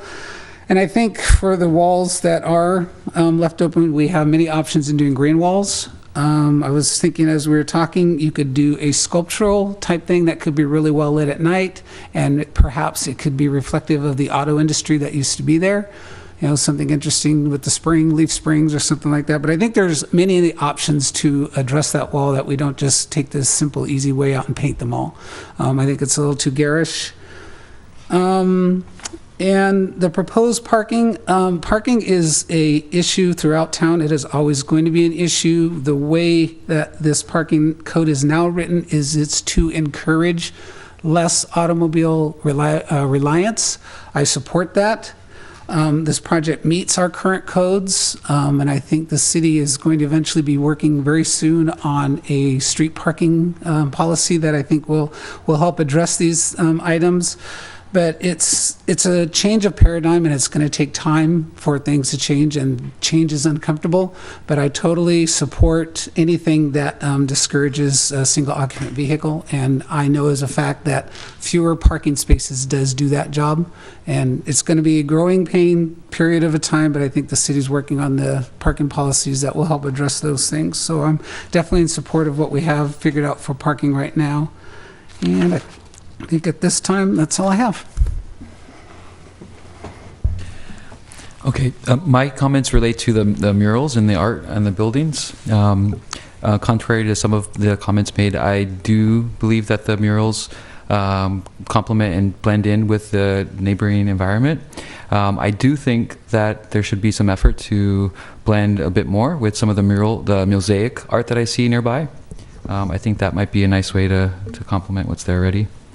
And in terms of the parking, as a young person who I feel reflects what's coming to this city, I don't own a car as well, and think that I agree. The parking spaces are a challenge to begin with there, but most people my age at this point are looking for alternative ways of transportation. So biking being the reason I mentioned that. Having more secure spaces inside would help promote the use of bikes. And the outside parking for guests, I think, could be increased a bit. And 3 may not be enough. And access to local buses being something that we can look at there to help residents that choose not to have a car. So safety crossing that street there would be something to consider at some point. Those are my comments. Well, a lot of very interesting comments from neighbors tonight, and I just thought I'd address a couple of them. You know, the business of putting a big building on this corner as being one of a number of big buildings marching through the neighborhood. That is the result of the zoning that supports this size building. And of course, that zoning was put in place as a result of a long general plan process, and also as part of just the general progress of cities at trying to provide housing, which is, of course, we're all in dire need of.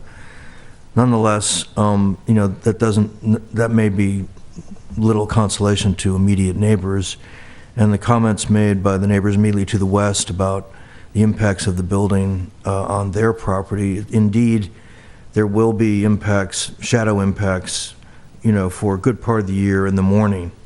But fortunately, in the middle of the day and the end of the day, you're not going to have those impacts.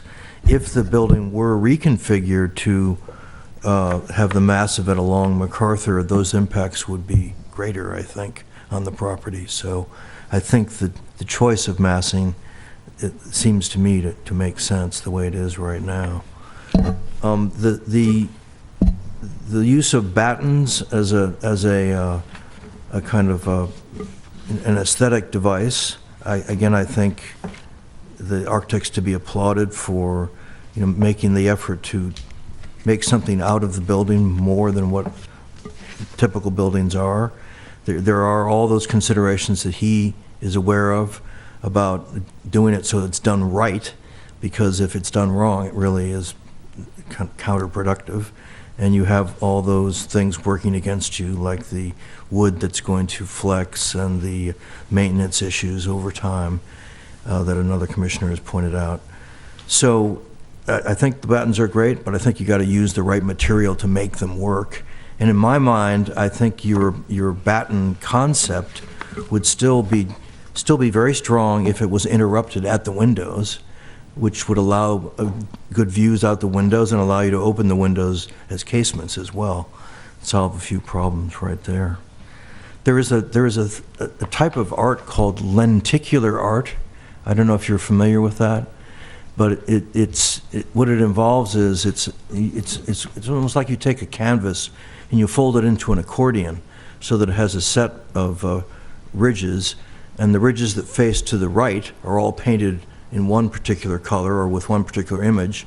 The images and the ridges that face to the facades that face to the left are painted with a different color, different image. And as you walk by it, you get the image comes into focus and it changes entirely. So it makes it a very dynamic art form. And this, in fact, is completely open to that kind of consideration. It would be something that would take a lot of effort and planning and so forth, but it would be a pretty darn interesting building if you thought to do that. The planning staff has asked us to address this issue of massing, you know, along Adeline Street and how it impacts the building immediately to the south.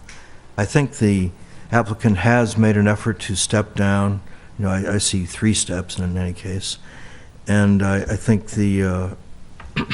I think that, I mean, in order to do an additional reduction of mass without totally rearranging your floor plan, you'd end up losing another bedroom to a unit below at the very southern end. So that may not be in your pro forma, I don't know. You have on your I guess this is the eastern facade, you have the facade coming out in kind of overlapping panels, and it might be that at the very southern end you might bring a portion of the building out in another panel that tends to help break up the mass at that end. Anyway, that's a thought, something to think about. And My opinion of the murals is that it's great if it's done right, but I also like the idea of green walls. Parking is, you know, I know cities love to reduce parking, and the case has been made for the ultimate effect that you have to eventually, as a group, we learn how to cope with it, but it can be painful. So those are my comments. Would you like to comment? Okay, so a few points here.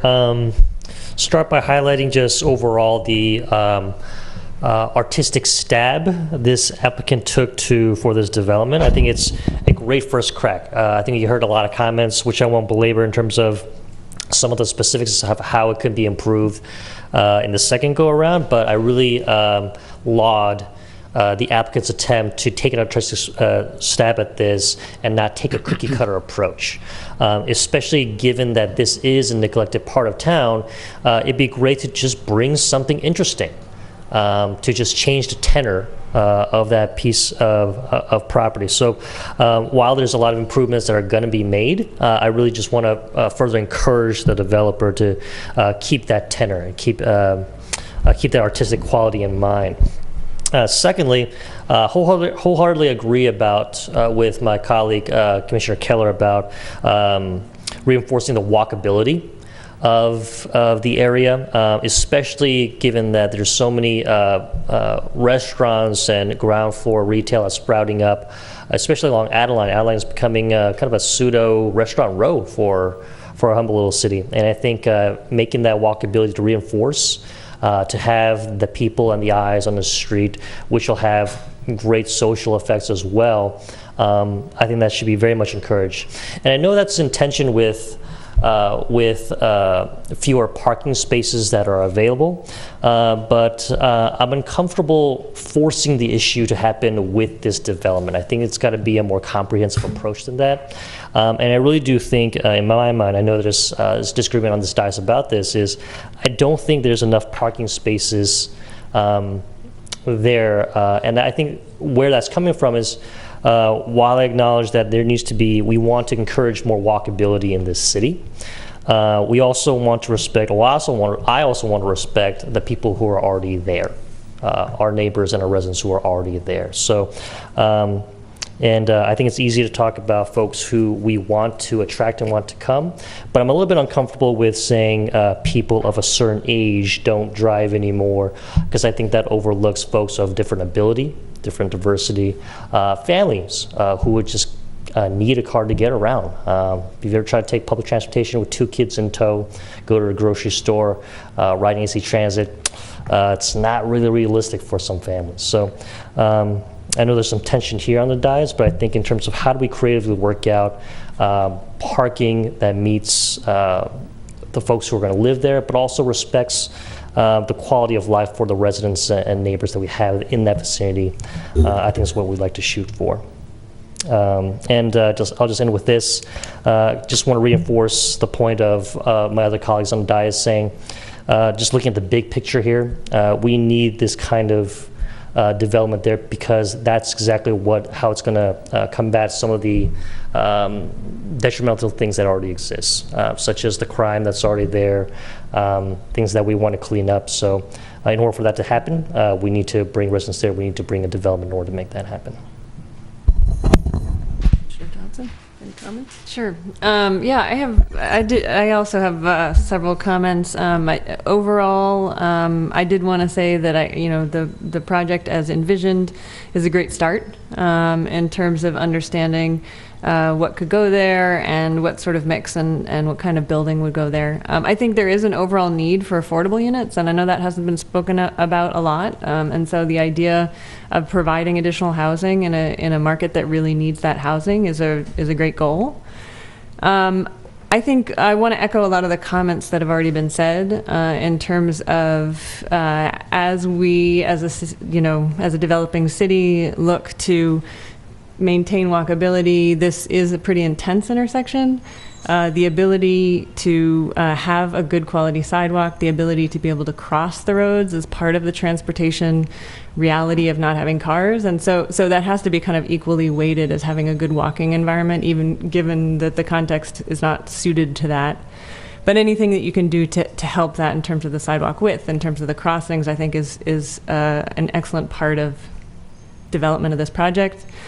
I do think, and particularly hearing from the neighbors, I do think a little more attention to the solar analysis has to be done.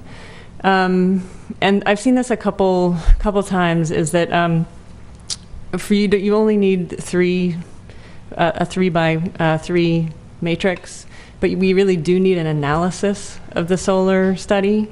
So where does it really impact? What are the details? So that would really help as you develop this. Also, the unit layouts, I know that's for development, but I think that will matter in terms of how the units are laid out. So I look forward to having that information. I do also want to add that the secured bike parking, I think, is really critical. I have a kid and I don't have a car, and we have lots of bikes in our house, and we won't put them any place because we don't have a secured place, and it takes up real estate. As you have smaller units, it's a huge problem in terms of not having that real estate. So secured bike parking, we've also had our bikes stolen, so having something that's secured is really important. Also planning for the overflow. People do have visitors, so really a comprehensive management plan of what happens when people show up, really to honor the neighbors and understand that management from a management perspective. I think that's critical. Also, as someone who is relatively new to this community, there are all sorts of things you can do in terms of transit and traffic demand management. You know, giving new people Clipper cards, or looking at the timing of the parking, or making sure that people can get their kids to school, giving them information as to where buses are, how to get to transit. These are all key components that have to be really well orchestrated and thought out. I would also add the murals. Given that we just have a cultural capital designation, I think murals can be great, but the question about the quality of them is an important one. And also, how does that support the community? How can you make it an activity that maybe involves people, maybe starts a business? There are some components there that I think you can work with. So those are some of the key large comments. I had a couple of building-specific comments. I think people have talked about the other commissioners have talked about the southern side and that question of massing. I think the Adeline Street frontage is effective in terms of the massing. I'm a little concerned about the back corner, which doesn't come down. That still might be a big 4-story non-windowed wall to the southern neighbor. So I'd say take a look at that again. The community room is a strange space to me. It's very, very small. I'm not sure that it's usable, but yet I like the idea that there would be a community space. And then also, I felt as though the MacArthur facade didn't quite get as much attention. So perhaps looking at that and looking at the articulation of the massing on that side. The orientation I'm okay with, but I think it's also related to the solar study. So I'd encourage you to look at that as that develops.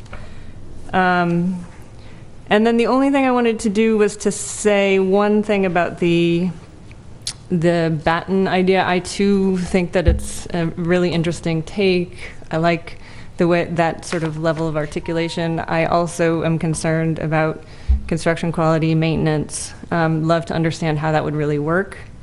Also, there may be a reality around color and having the background windows needing more window if you're putting, a batten in front of the window. So those are all things that I think you will need more detail about. So other than that, those are some of my comments, and overall, great start. Some really good things to work with here.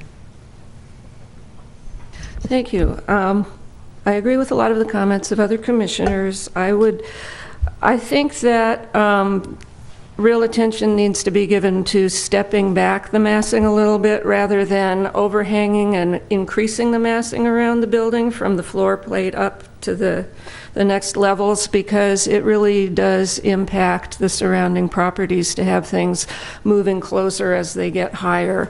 The solar study, I mean, I was interested to see that it didn't impact very much except for the morning in some of the times of year, but otherwise that it didn't create that much of a difference. But I think that it does need to be looked at more.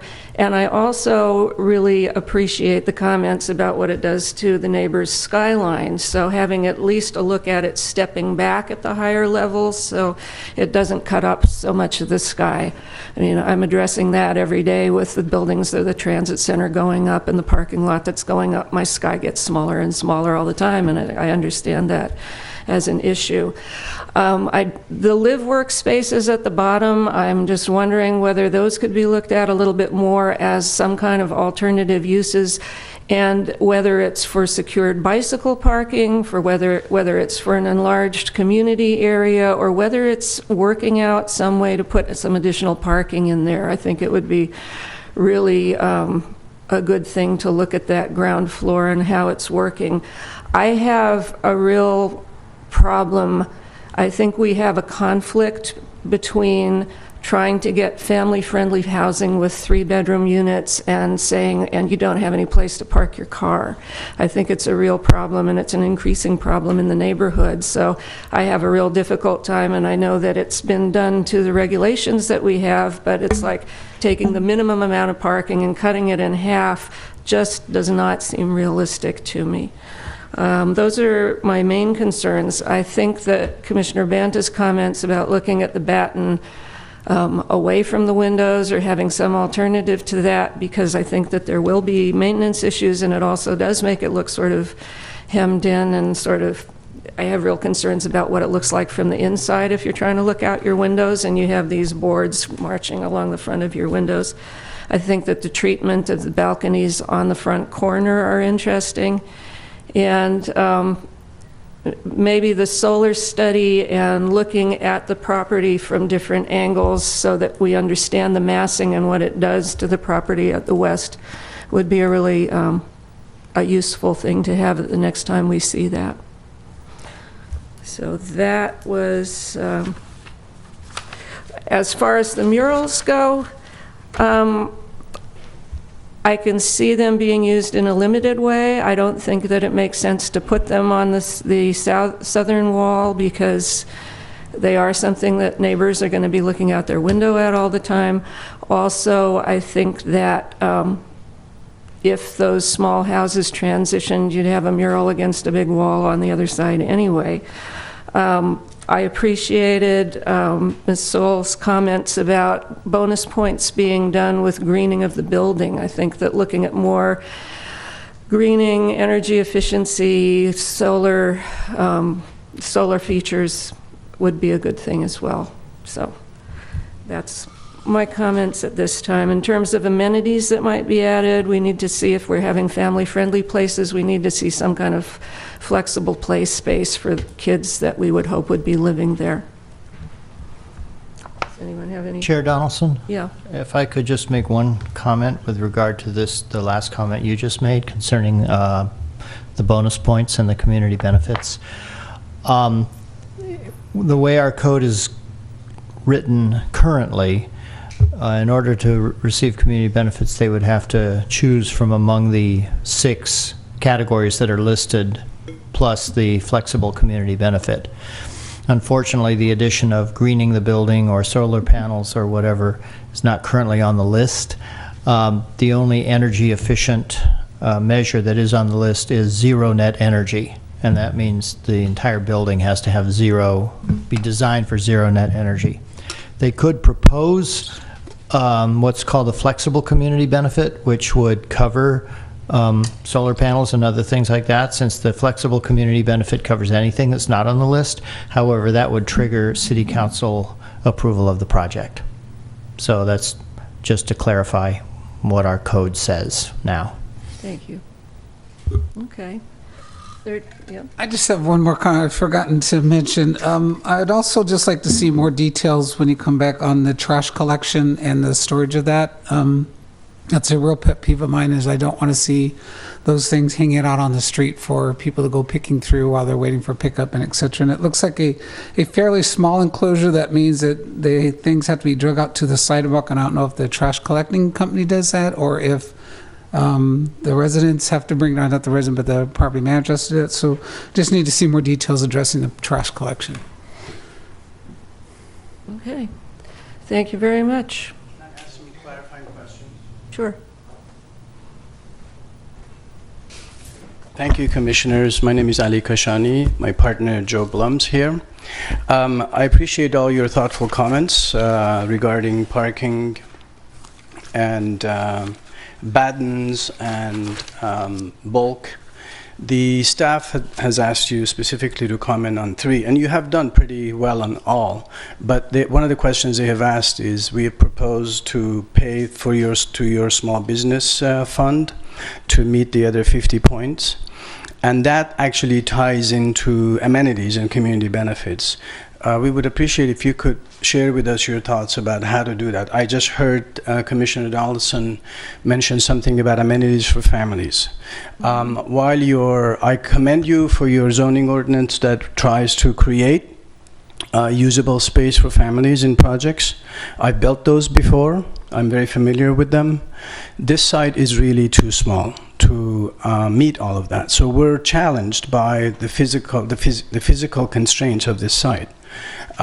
We don't have a large podium or large play areas for kids to put a play structure, for example. So we would appreciate your thoughts on what you think we could do to meet those amenities for families. We have 4 3-bedrooms in this project, 11 2-bedrooms, 11 ones, and 3 studios. So the 4 3-bedrooms will have 4 families, potentially, 8 to 12 kids on the property. So we'd appreciate your thoughts on that.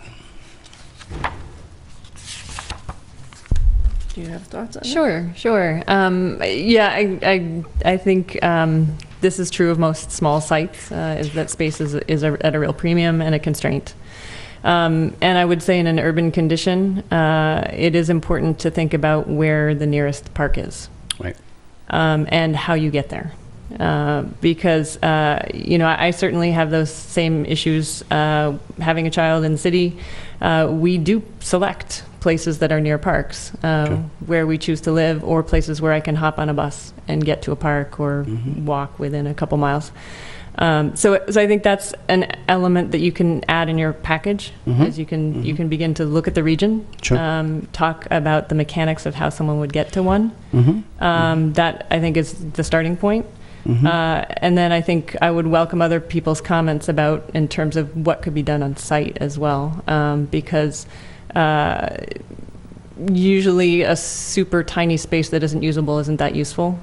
And so I don't know sort of what other commissioners might think in terms of threshold of space or creative ideas around space. Thank you.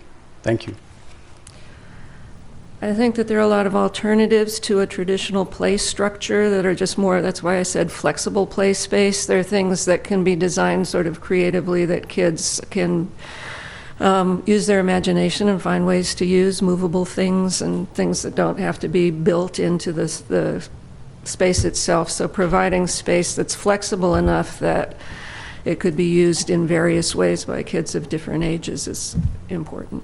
So like some amenities inside the community room for kids, that could be considered not space that's outdoors. We don't really have outdoor space for kids in this project.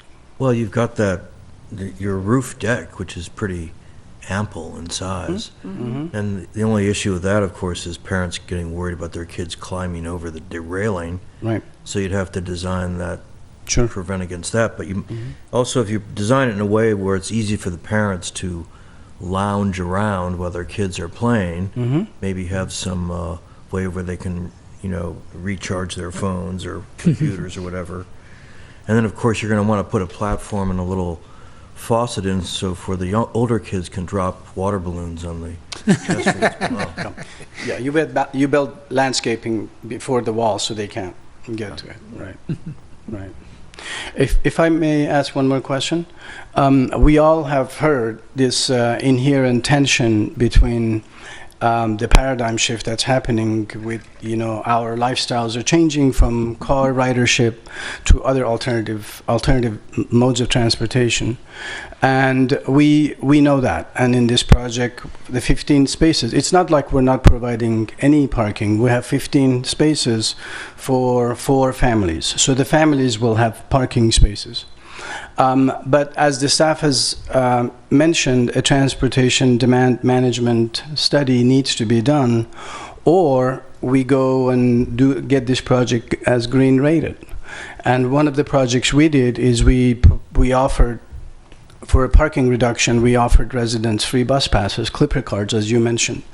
That, to some extent, addresses that tension, that people will know that if once they move into this project, they have a benefit of receiving from the landlord Clipper cards. So we would look at that as we go through this process, and we'll come back to you and let you know what we can propose. Okay, thank you. Thank you very much. Thank you.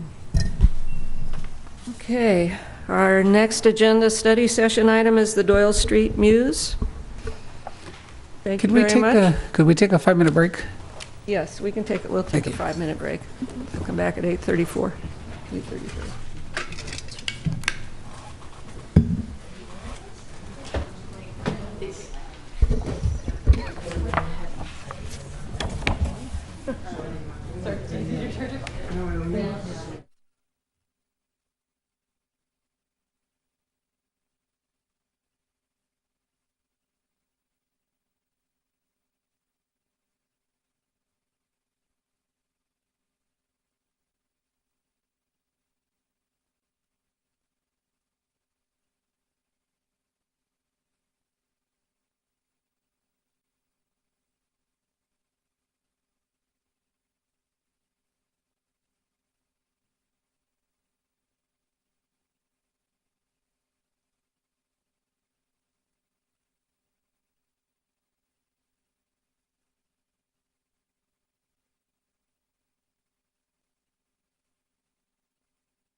It's your show.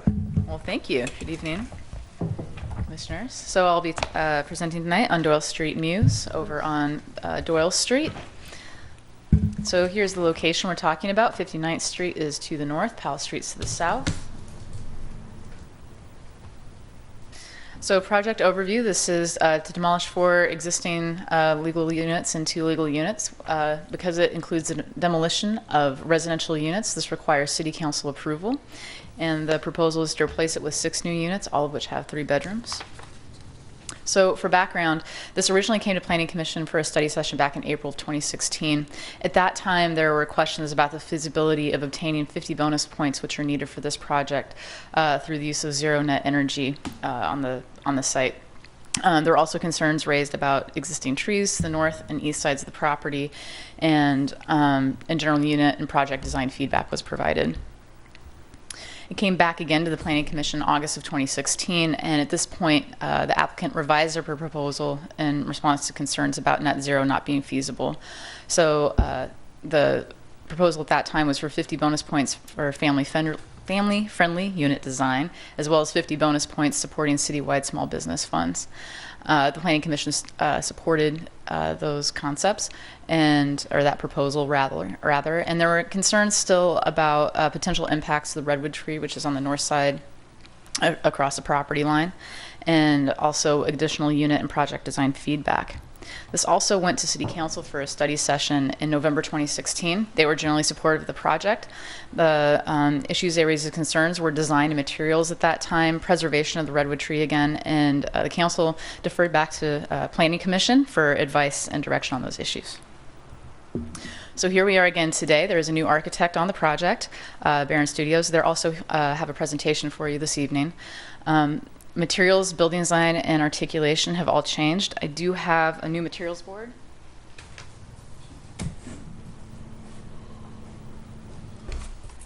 I'm not passing it around because it's kind of heavy, but let me know if you would like to interact with it, and we'll make sure that happens in a safe manner.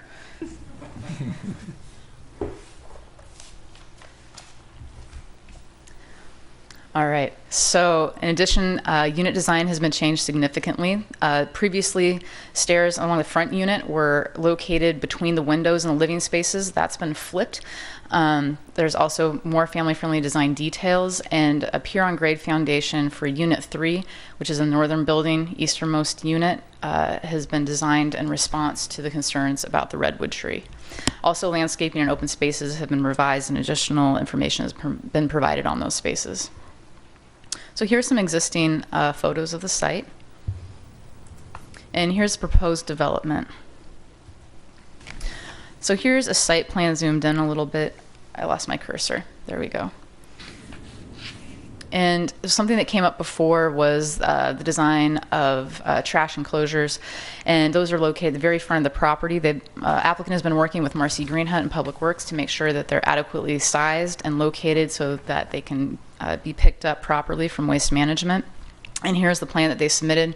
Marcy's reviewed this plan and feels that it meets all regulations and requirements for that. So what we have here, it's a little bit hard to see on the screen. This is the anticipated location that the garbage truck would pull up. And this is the path of travel to get to the 3 types of waste streams on either side, which are enclosures in front of the buildings. So site plan for landscaping is here. Yeah, there's a lot more details than before. We do have water efficient landscaping ordinance here, so this plan appears to comply with that. Some more details will be provided in the future to make sure that all the measurements for that pencil out. And here is the tree on the north side of the property. So this thicker line here is the property line, and then there's kind of this jagged line representing the redwood tree. And then what this is showing, the dark green is redwood tree primary root plate. So if you cut into the roots in that area, it can compromise the structural stability of the tree itself. And then the larger, lighter green circle is representing where there could actually be tree roots to that full extent of that area.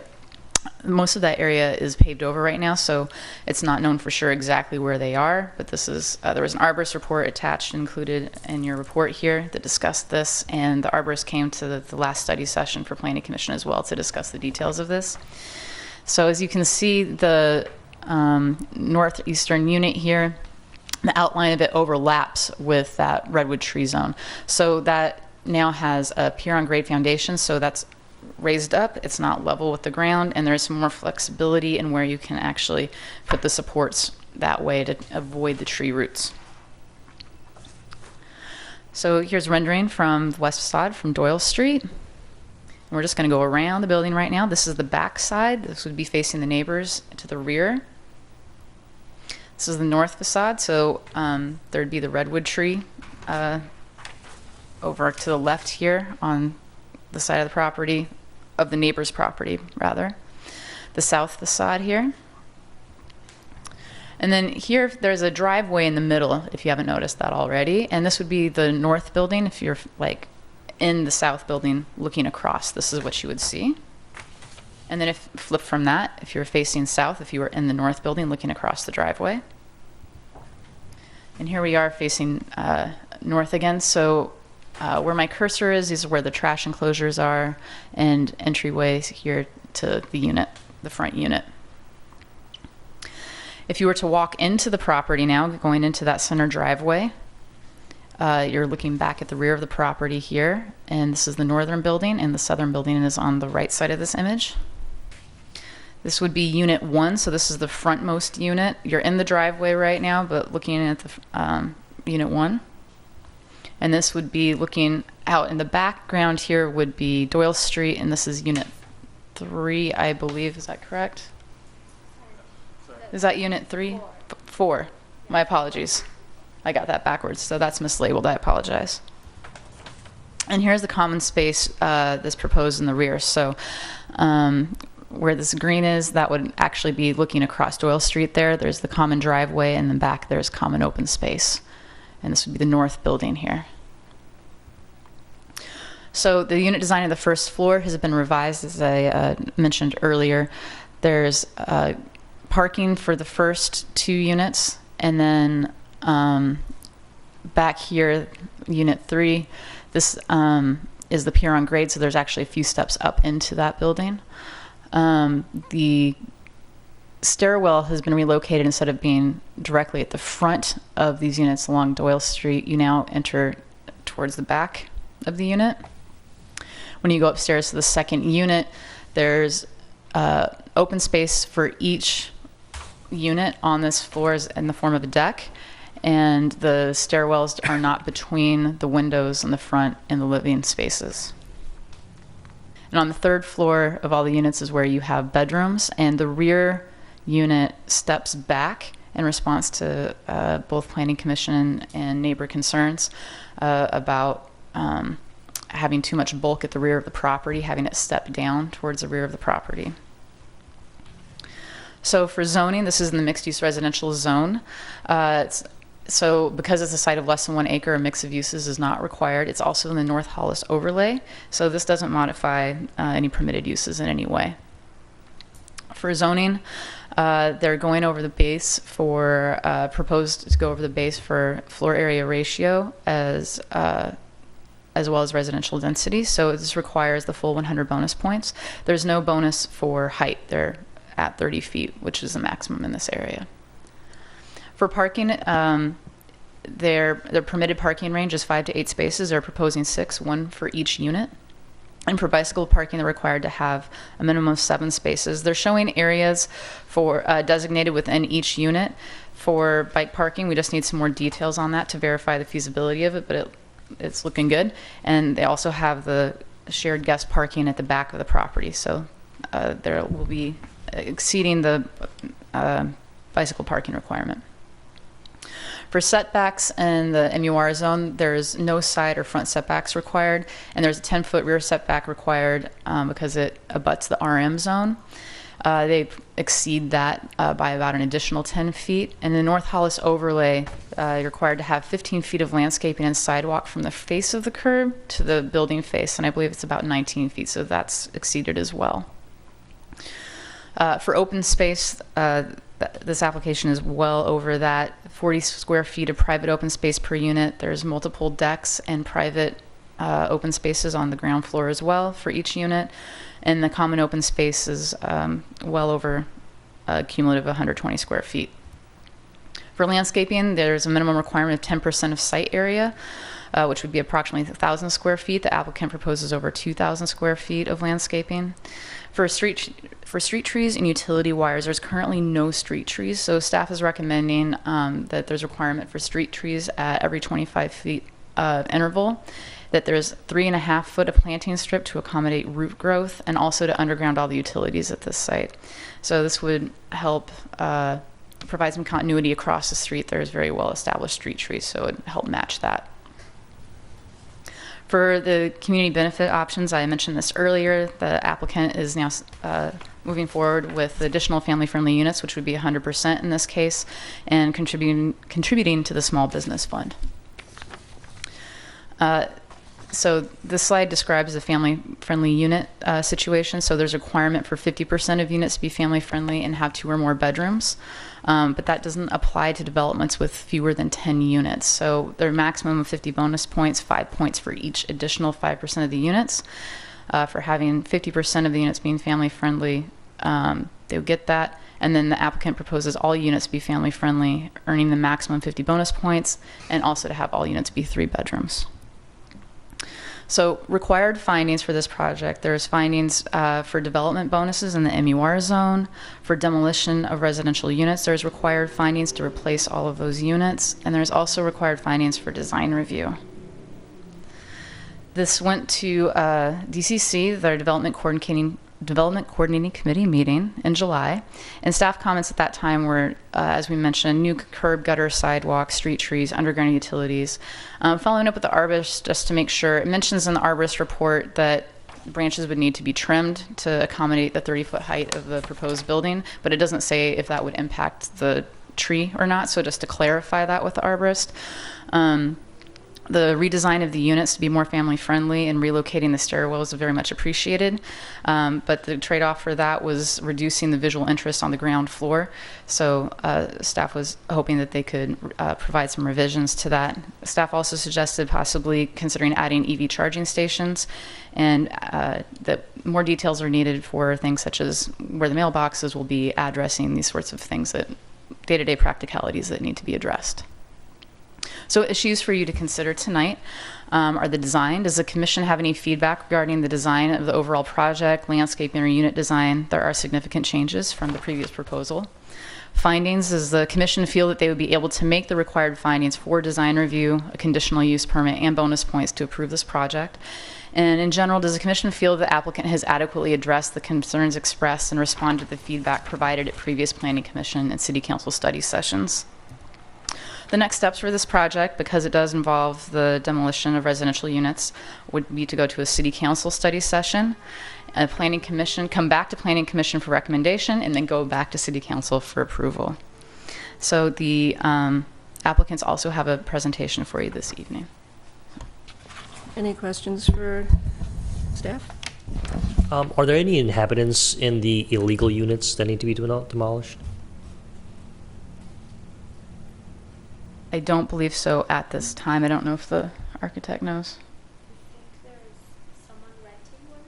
Did you want to? Nobody living in. So, the understanding from the crowd is that there's no one currently living there. Any other questions? Yeah, we were talking about undergrounding the utilities in front of the project. Is that a requirement, or is that something that we're requesting of the project? That would be required as part of this project because the front of the building would have to be significantly, not the front of the building, but the front of the property and the public right-of-way would require so many significant changes to do this as part of that process. That triggers it's required that. for many projects for their facade. Very good, thanks. Of our Unit 1 and Unit 4 are accessible units. Are those required to be accessible, or is that something that the applicant is doing out of the goodness? That's a building requirement, and they could probably speak better to that than I could. They've met with building about this project to make sure that it's meeting many requirements, not just accessibility. Okay, thank you. Sure. Any other questions of Nawar? Okay, the applicant care to come up and present?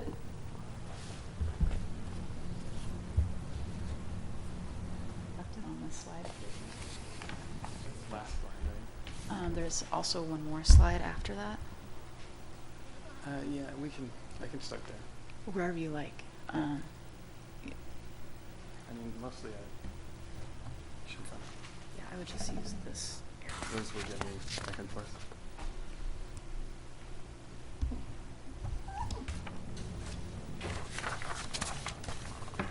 Make sure I have this under control. Good luck. Yeah. Good evening. I'm Matt Barron with Barron Studio. Thank you for being here to help us get this all sorted out. It is our third study session, so hopefully we can get through it and get to some of the final review that we're hoping to achieve. I'm here with Maya Salehi from my office, and we're representing the owners who are not present this evening, so hopefully we can answer any questions you might have. I'm not sure. There we go. I guess that's the last slide. I can start here. I really wanted to talk in a broader sense. I mean, we did inherit this project, and you have seen it in different iterations. For the most part, it is a new design, but some of the major kind of planning and layout moves remain. It's still two buildings. There's still a road down the street, or a street down the middle. And I think that there are only so many ways you can kind of configure a site such as this, so we maintained a lot of that overall effort, but we looked at a lot of the details. We sat through a lot of study session comments and listened to everything that was said. We met with commissioners, we met with neighbors to hear what their concerns were, and tried to get all this addressed within a reasonable framework that allowed the project to still work as 6 units and be what we're hoping for it to be, which is a family-friendly design. This slide, in fact, is showing some of the adjustments we've made since we've submitted the drawings that you've all seen. Primarily, this was to articulate the street front a little bit further, and some of the other changes that we made were there were some concerns about the articulation of the skin, so we've kind of accommodated drainage and things of that nature by turning some of these spaces more into trellises and extensions out over the decks rather than these masses that didn't necessarily have any function. I think that Navar did a great job of talking about the project, so I don't know how much detail I need to go into. I think I'll try to be brief, and then if there are questions that you have, I'll let you ask them. But in general, we had some concerns come up about the sustainability or the kind of general plan and green nature of the project, and I think that as many projects in Emeryville, it is green in by its nature. I mean, Emeryville is a very walkable city. This is a very walkable site, bikeable site. We did a lot of things that are smaller details, like the bicycle parking and the pervious pavers and drought-resistant landscaping and things of that nature. But just by its very siting and site location and density, it has a certain amount of sustainable features built into it. As far as the design goes, I don't really want to compare it to the previous design, but it's a sort of unique situation in that we're working from what was there in the previous design and trying to address comments that were made on that project, but you in many ways have a new project. So what we're trying to do was get away from the kind of mass and bulk that was present in the previous iteration, and it was this kind of, for lack of a better term, architectural laziness of just saying, let's mirror this because we have the street down the middle. And I think what we were trying to do was maybe break this up into a little bit more of a neighborhood scale, and through the use of form and formal moves and material moves, bring this down to a scale that was maybe more in keeping with what's around it, but also not have it look like one singular massive development, but maybe a development that was related to itself in the context. And so certain aspects were mirrored because it made sense to have mirroring when there was a street down the middle and the entries fell to the outside and the cars came down through the middle. But other aspects we tried to copy, like the decks, so that they would be oriented to the sun. We also tried to step down a little bit to the neighboring properties, which was a challenge because to get the 3 floors in 30 feet isn't much. So we were hitting that pretty consistently. But there are some parapets that we brought in to sort of give that impression.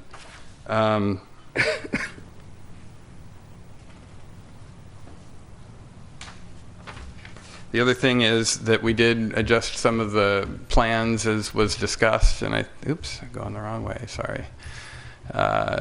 So we did adjust the unit arrangements so that they were, for one, the entire project got smaller. We discovered some miscalculations in FAR, so the project did shrink a bit from the last time you've seen it. We moved circulation around. We tried to get more light and air into the units. And as part of the shrinking of the overall size of the project, the deck spaces increased. So there's more, there are larger decks off the living spaces. There's more deck to the rear of the project. And I think that some of the other things that we did that are probably should be pointed out was we did speak with the neighbors, albeit very recently, and so we did agree to sort of shorten some of the parapets. We discussed the brick building that's adjacent, so we promised that we would not build a fence against that brick wall, and we would shore it up as need be to make sure that there was no damage done to it. We also discussed the type of fence and that there would be a new fence to the rear property. As was discussed, the building steps down now to the rear of the property to address the smaller scale at the homes that are at the back there.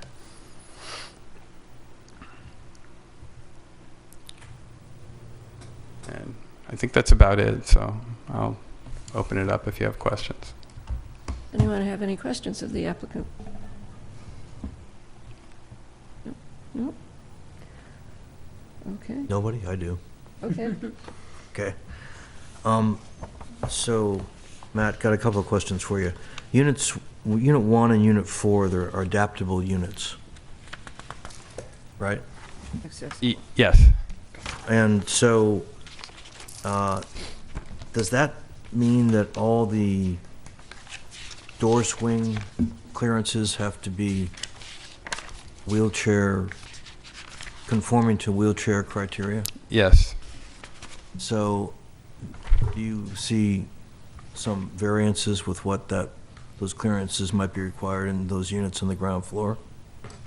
I would have to run through and make sure that they were all. It's a minor point, but it would affect your floor plan. So. Fair enough. I understand, and that can be something we look at. I think there's still a few details that we'd like to tune up. Okay. Including the amount of space for bike parking, and we can look at that as well. Right out in front of Unit 4 and Unit 1, you've got this private open space, which is, I think it's, is it pavers or concrete, or what is that? I think at the moment we're calling it pavers. Is that? Pavers, yeah. Okay. So you're putting it there on the west side, probably get some pretty nice light. That's the hope. And then you have a fence, which is, how high is that, like 4 feet? Less, actually. 3. 3 feet, okay, great. The elevations, I got some questions for you on that.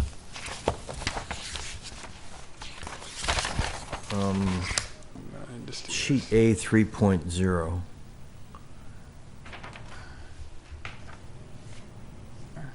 So if you look at the top elevation on the west, that's facing the street, you've got a slope on the southern building for the one unit up there, and then you've got a parapet on the northern building that I'm assuming is also sloped. Is that correct? Yeah, you can see it better in that rendering, I think.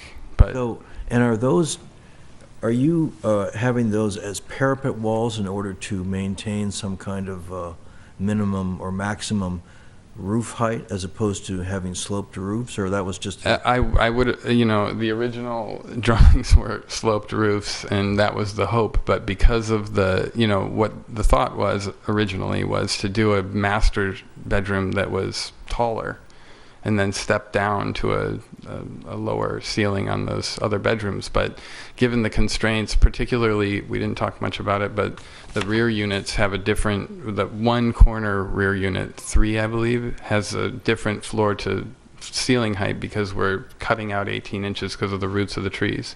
So there's some challenges to get, what we would consider standard floor to ceiling heights in there. So we're at 30 feet, and there was no way to really go up at all from there. But it seemed like there was an opportunity to do so because you're at the center of the site and it's not impacting those neighbors. But it sort of functions now as something that we were thinking it might be a screen for any PV that came in at a later date.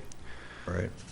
So those 2 master bedroom sort of masses right there have adjacent to them horizontal panels that are in the same plane that kind of look like they're balconies, but they're not really, are they? They're not. They're just really, I was trying to add depth to that elevation, and so there were some questions that had come up about drainage and things of that nature. So we're kind of treating it like a second skin, where a rain screen, where you would actually have water would pass behind it, and you wouldn't have to worry about sealing it in and draining it, things of that nature. But it also becomes kind of a overhang to the deck and provides some shade.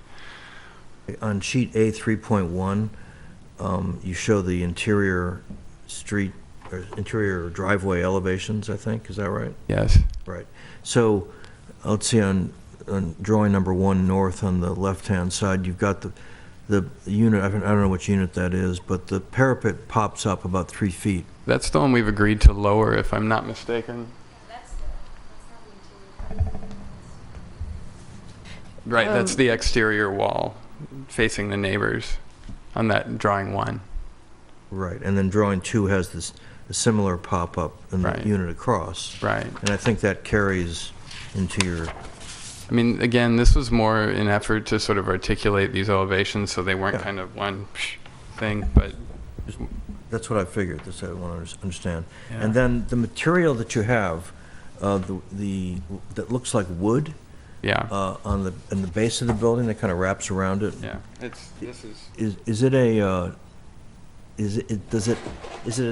what is it? Is it photographic wood? Is it real wood? Does it have texture? It's intended to be real wood at the moment. That's just white cedar there. So it would be your drawings show a nice kind of horizontal, almost like ribbing, but that wouldn't really be the case. That would be more like horizontal. Just wood, strands of wood. Yeah, I think, I don't know if it's maybe reading some way in the rendering that isn't quite true, but I think that the idea was that it would be, what we've been using in the past is essentially the similar profile to what you see in this. So when these interlock, they give you a very kind of clean, square reveal as opposed to a lap. Oh, I see. And so the planning staff has made comments about how this ground floor is a little bereft of activity. Do you have any ideas about? Well, I mean, want to address that, or do you think the only thing that address it? The only thing that we were looking at was this last image, where a lot of this is taken up by, and these are a little. They're not the beautiful renderings that Maya did on the other earlier work, but we were kind of trying to put something together for the meeting. But, we added a window that is essentially going into the garage. A big portion of this is the trash and recycling. Right. And the rest is, will be landscaped, and the hope would be people will actually use those porches, So that horizontal window is an addition that Yes. you made. Great. Thank you very much. Any other questions of the applicant? Yeah, just had I actually thank you for answering the question about what the most recent ground floor was, because I was thinking it was that, and I'm seeing like a lot of things, so great, because that was one of my questions. The other thing is you mentioned light and air a bit. I didn't really see it articulated in the drawings. Can you elaborate a little bit on what you're thinking? You know, one of the comments that we had heard in the previous study sessions was that there was a appreciation for the larger windows. I think that we, as much as possible, tried to bring in large windows and get as much, you know, light and operation as we could to bring in air. But what you see here is essentially the result of, you know, maybe three things. One, the sort of function of the window. So, you know, some places you have a kitchen, or, you know, maybe there's a privacy issue, or a bathroom and a shower. So if it isn't a full height window, it's typically because of a functional requirement. And then there was some discussion about family friendly requirements as well that these were responding to. So it's more programmatic and requirements that are we were trying to follow. I don't know if that answers. I think so. I mean, I just really wanted you to elaborate on it because it was mentioned, and the other thing that I kind of think about when I said that is that this floor plan, and I know I'm not here to talk about what the project isn't. I'm here to talk about what it is. But when we originally inherited this, the stairs were at the front, and it is germane because we're a continuation of that. The stairs were at the front of the property, and you kind of had this condition where the windows were being obstructed by the stair and you couldn't get up to the window. So we flipped the unit, at least in terms of the stair, so that now the windows are on the front and the balconies are on the front, and the stair is pushed to the back of that forward unit. So we're hoping it'll bring a little more openness. Any other questions for the applicant? Nope. Okay, thank you very much. Is there anyone from the public that wishes to comment on this? 3 minutes.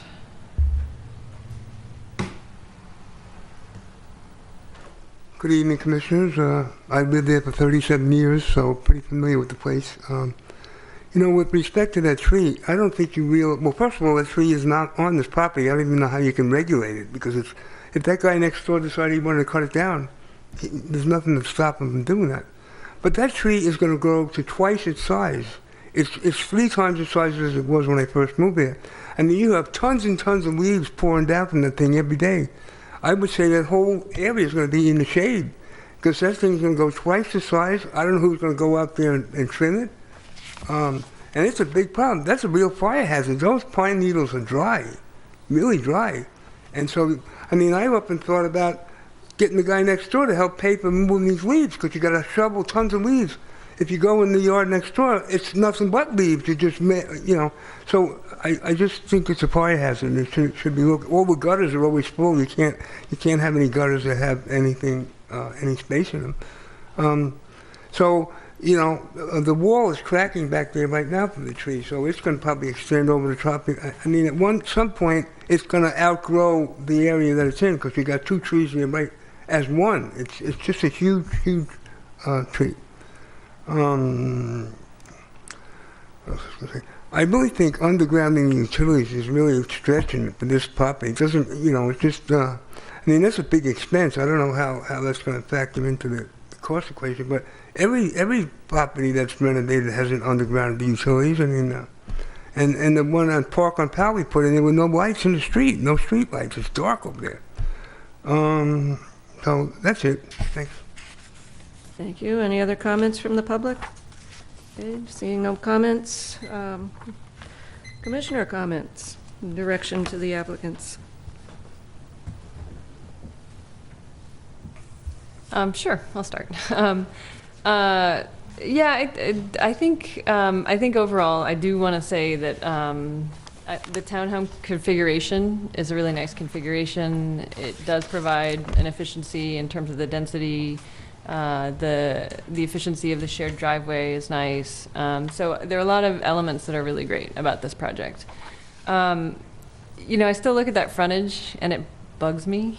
And I think the question is more, I mean, I don't have a great solution for you. And so this this is sort of that question of just thinking about the mechanics of the trash cans and the balcony and the driveway and the garage, and that you know, these are all sort of hard elements to orchestrate in a way, because the trash cans and the garage are more service-oriented elements, but your front door and your balcony are more street frontage elements.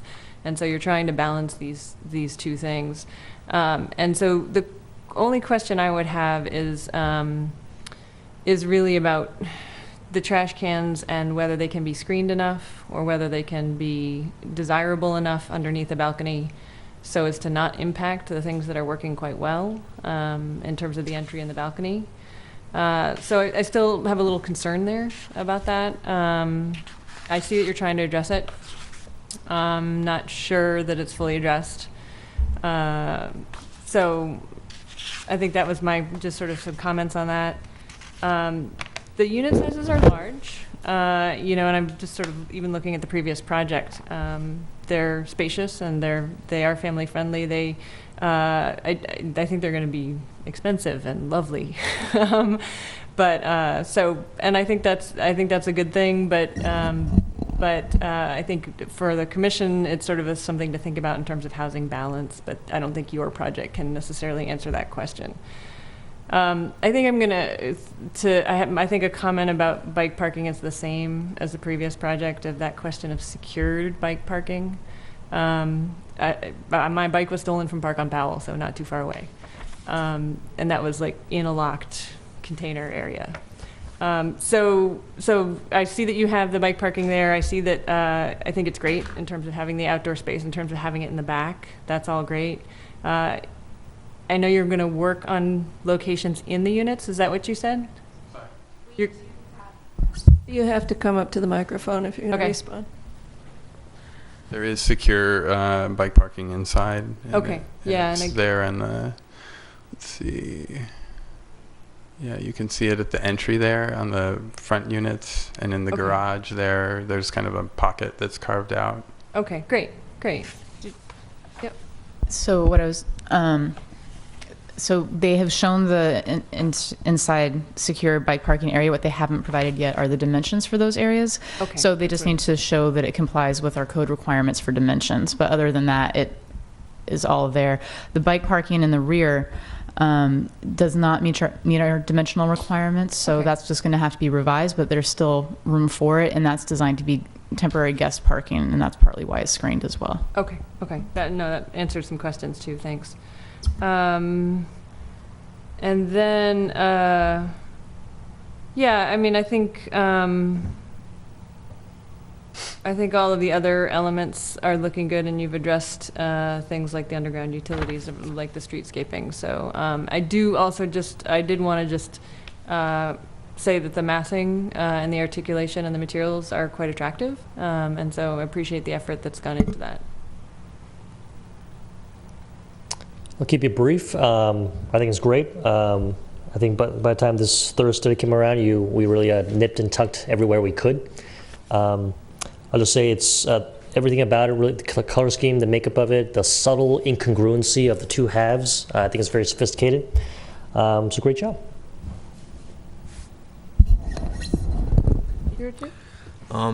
Let's see, I think I missed one of these study sessions, but probably that's why it's so good right now.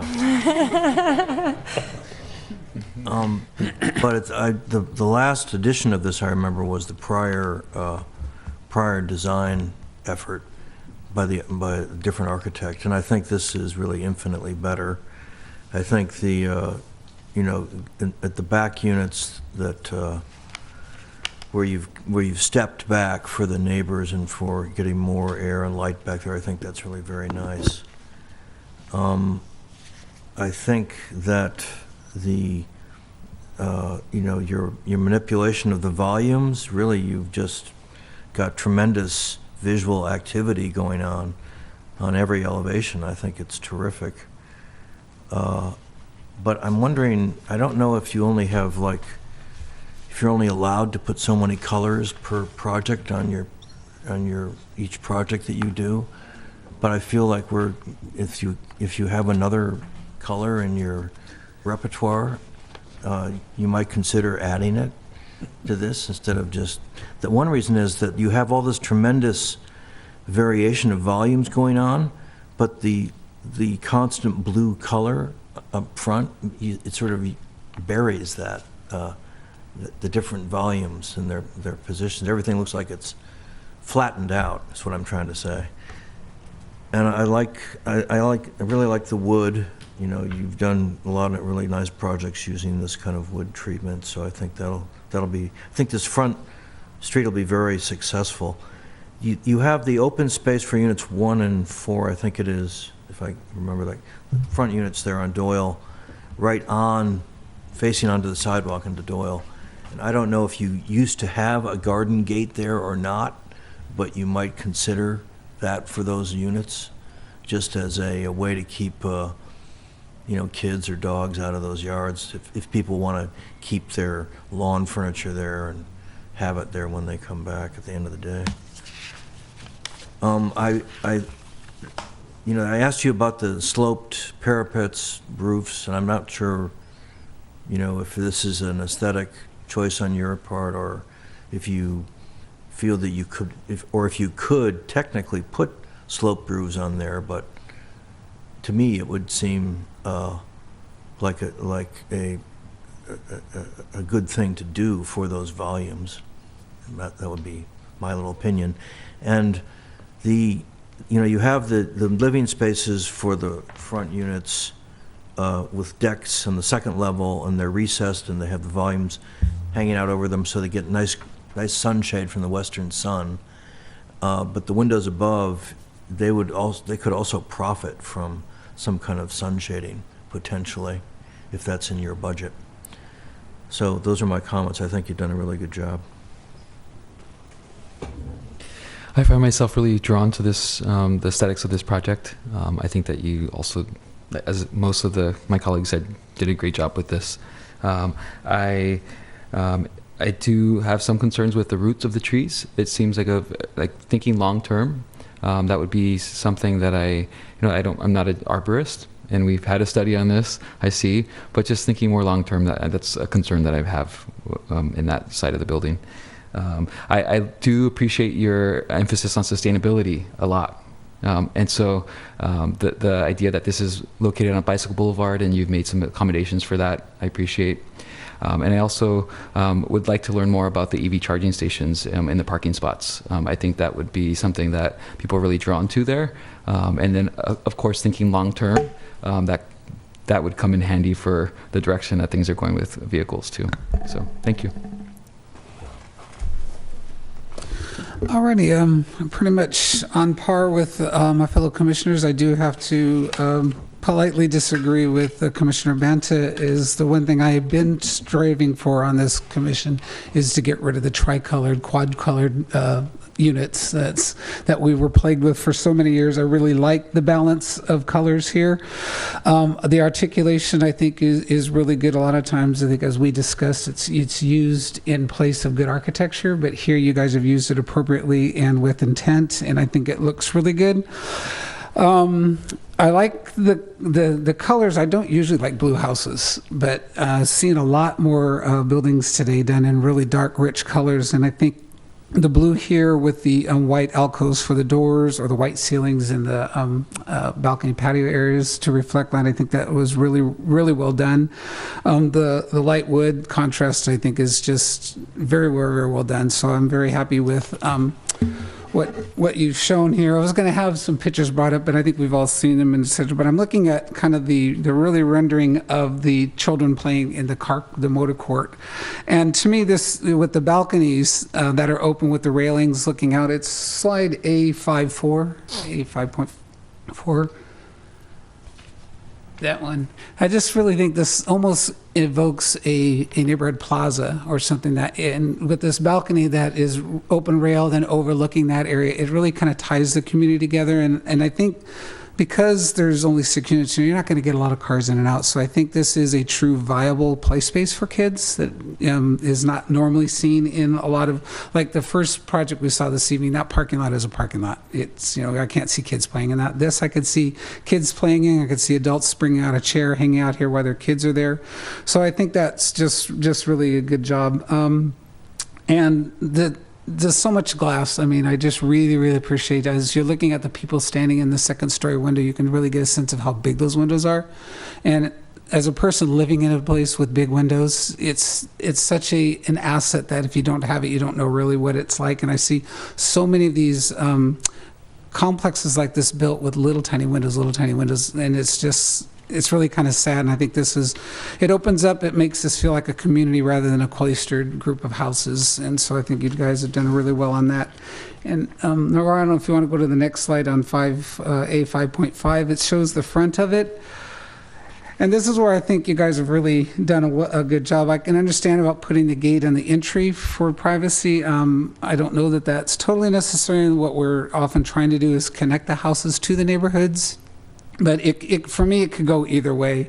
But the private balconies above, they still connect to the street, but yet they allow some privacy for the inside of the house. So you've kind of done a good job of doing both, creating privacy and connecting to the community.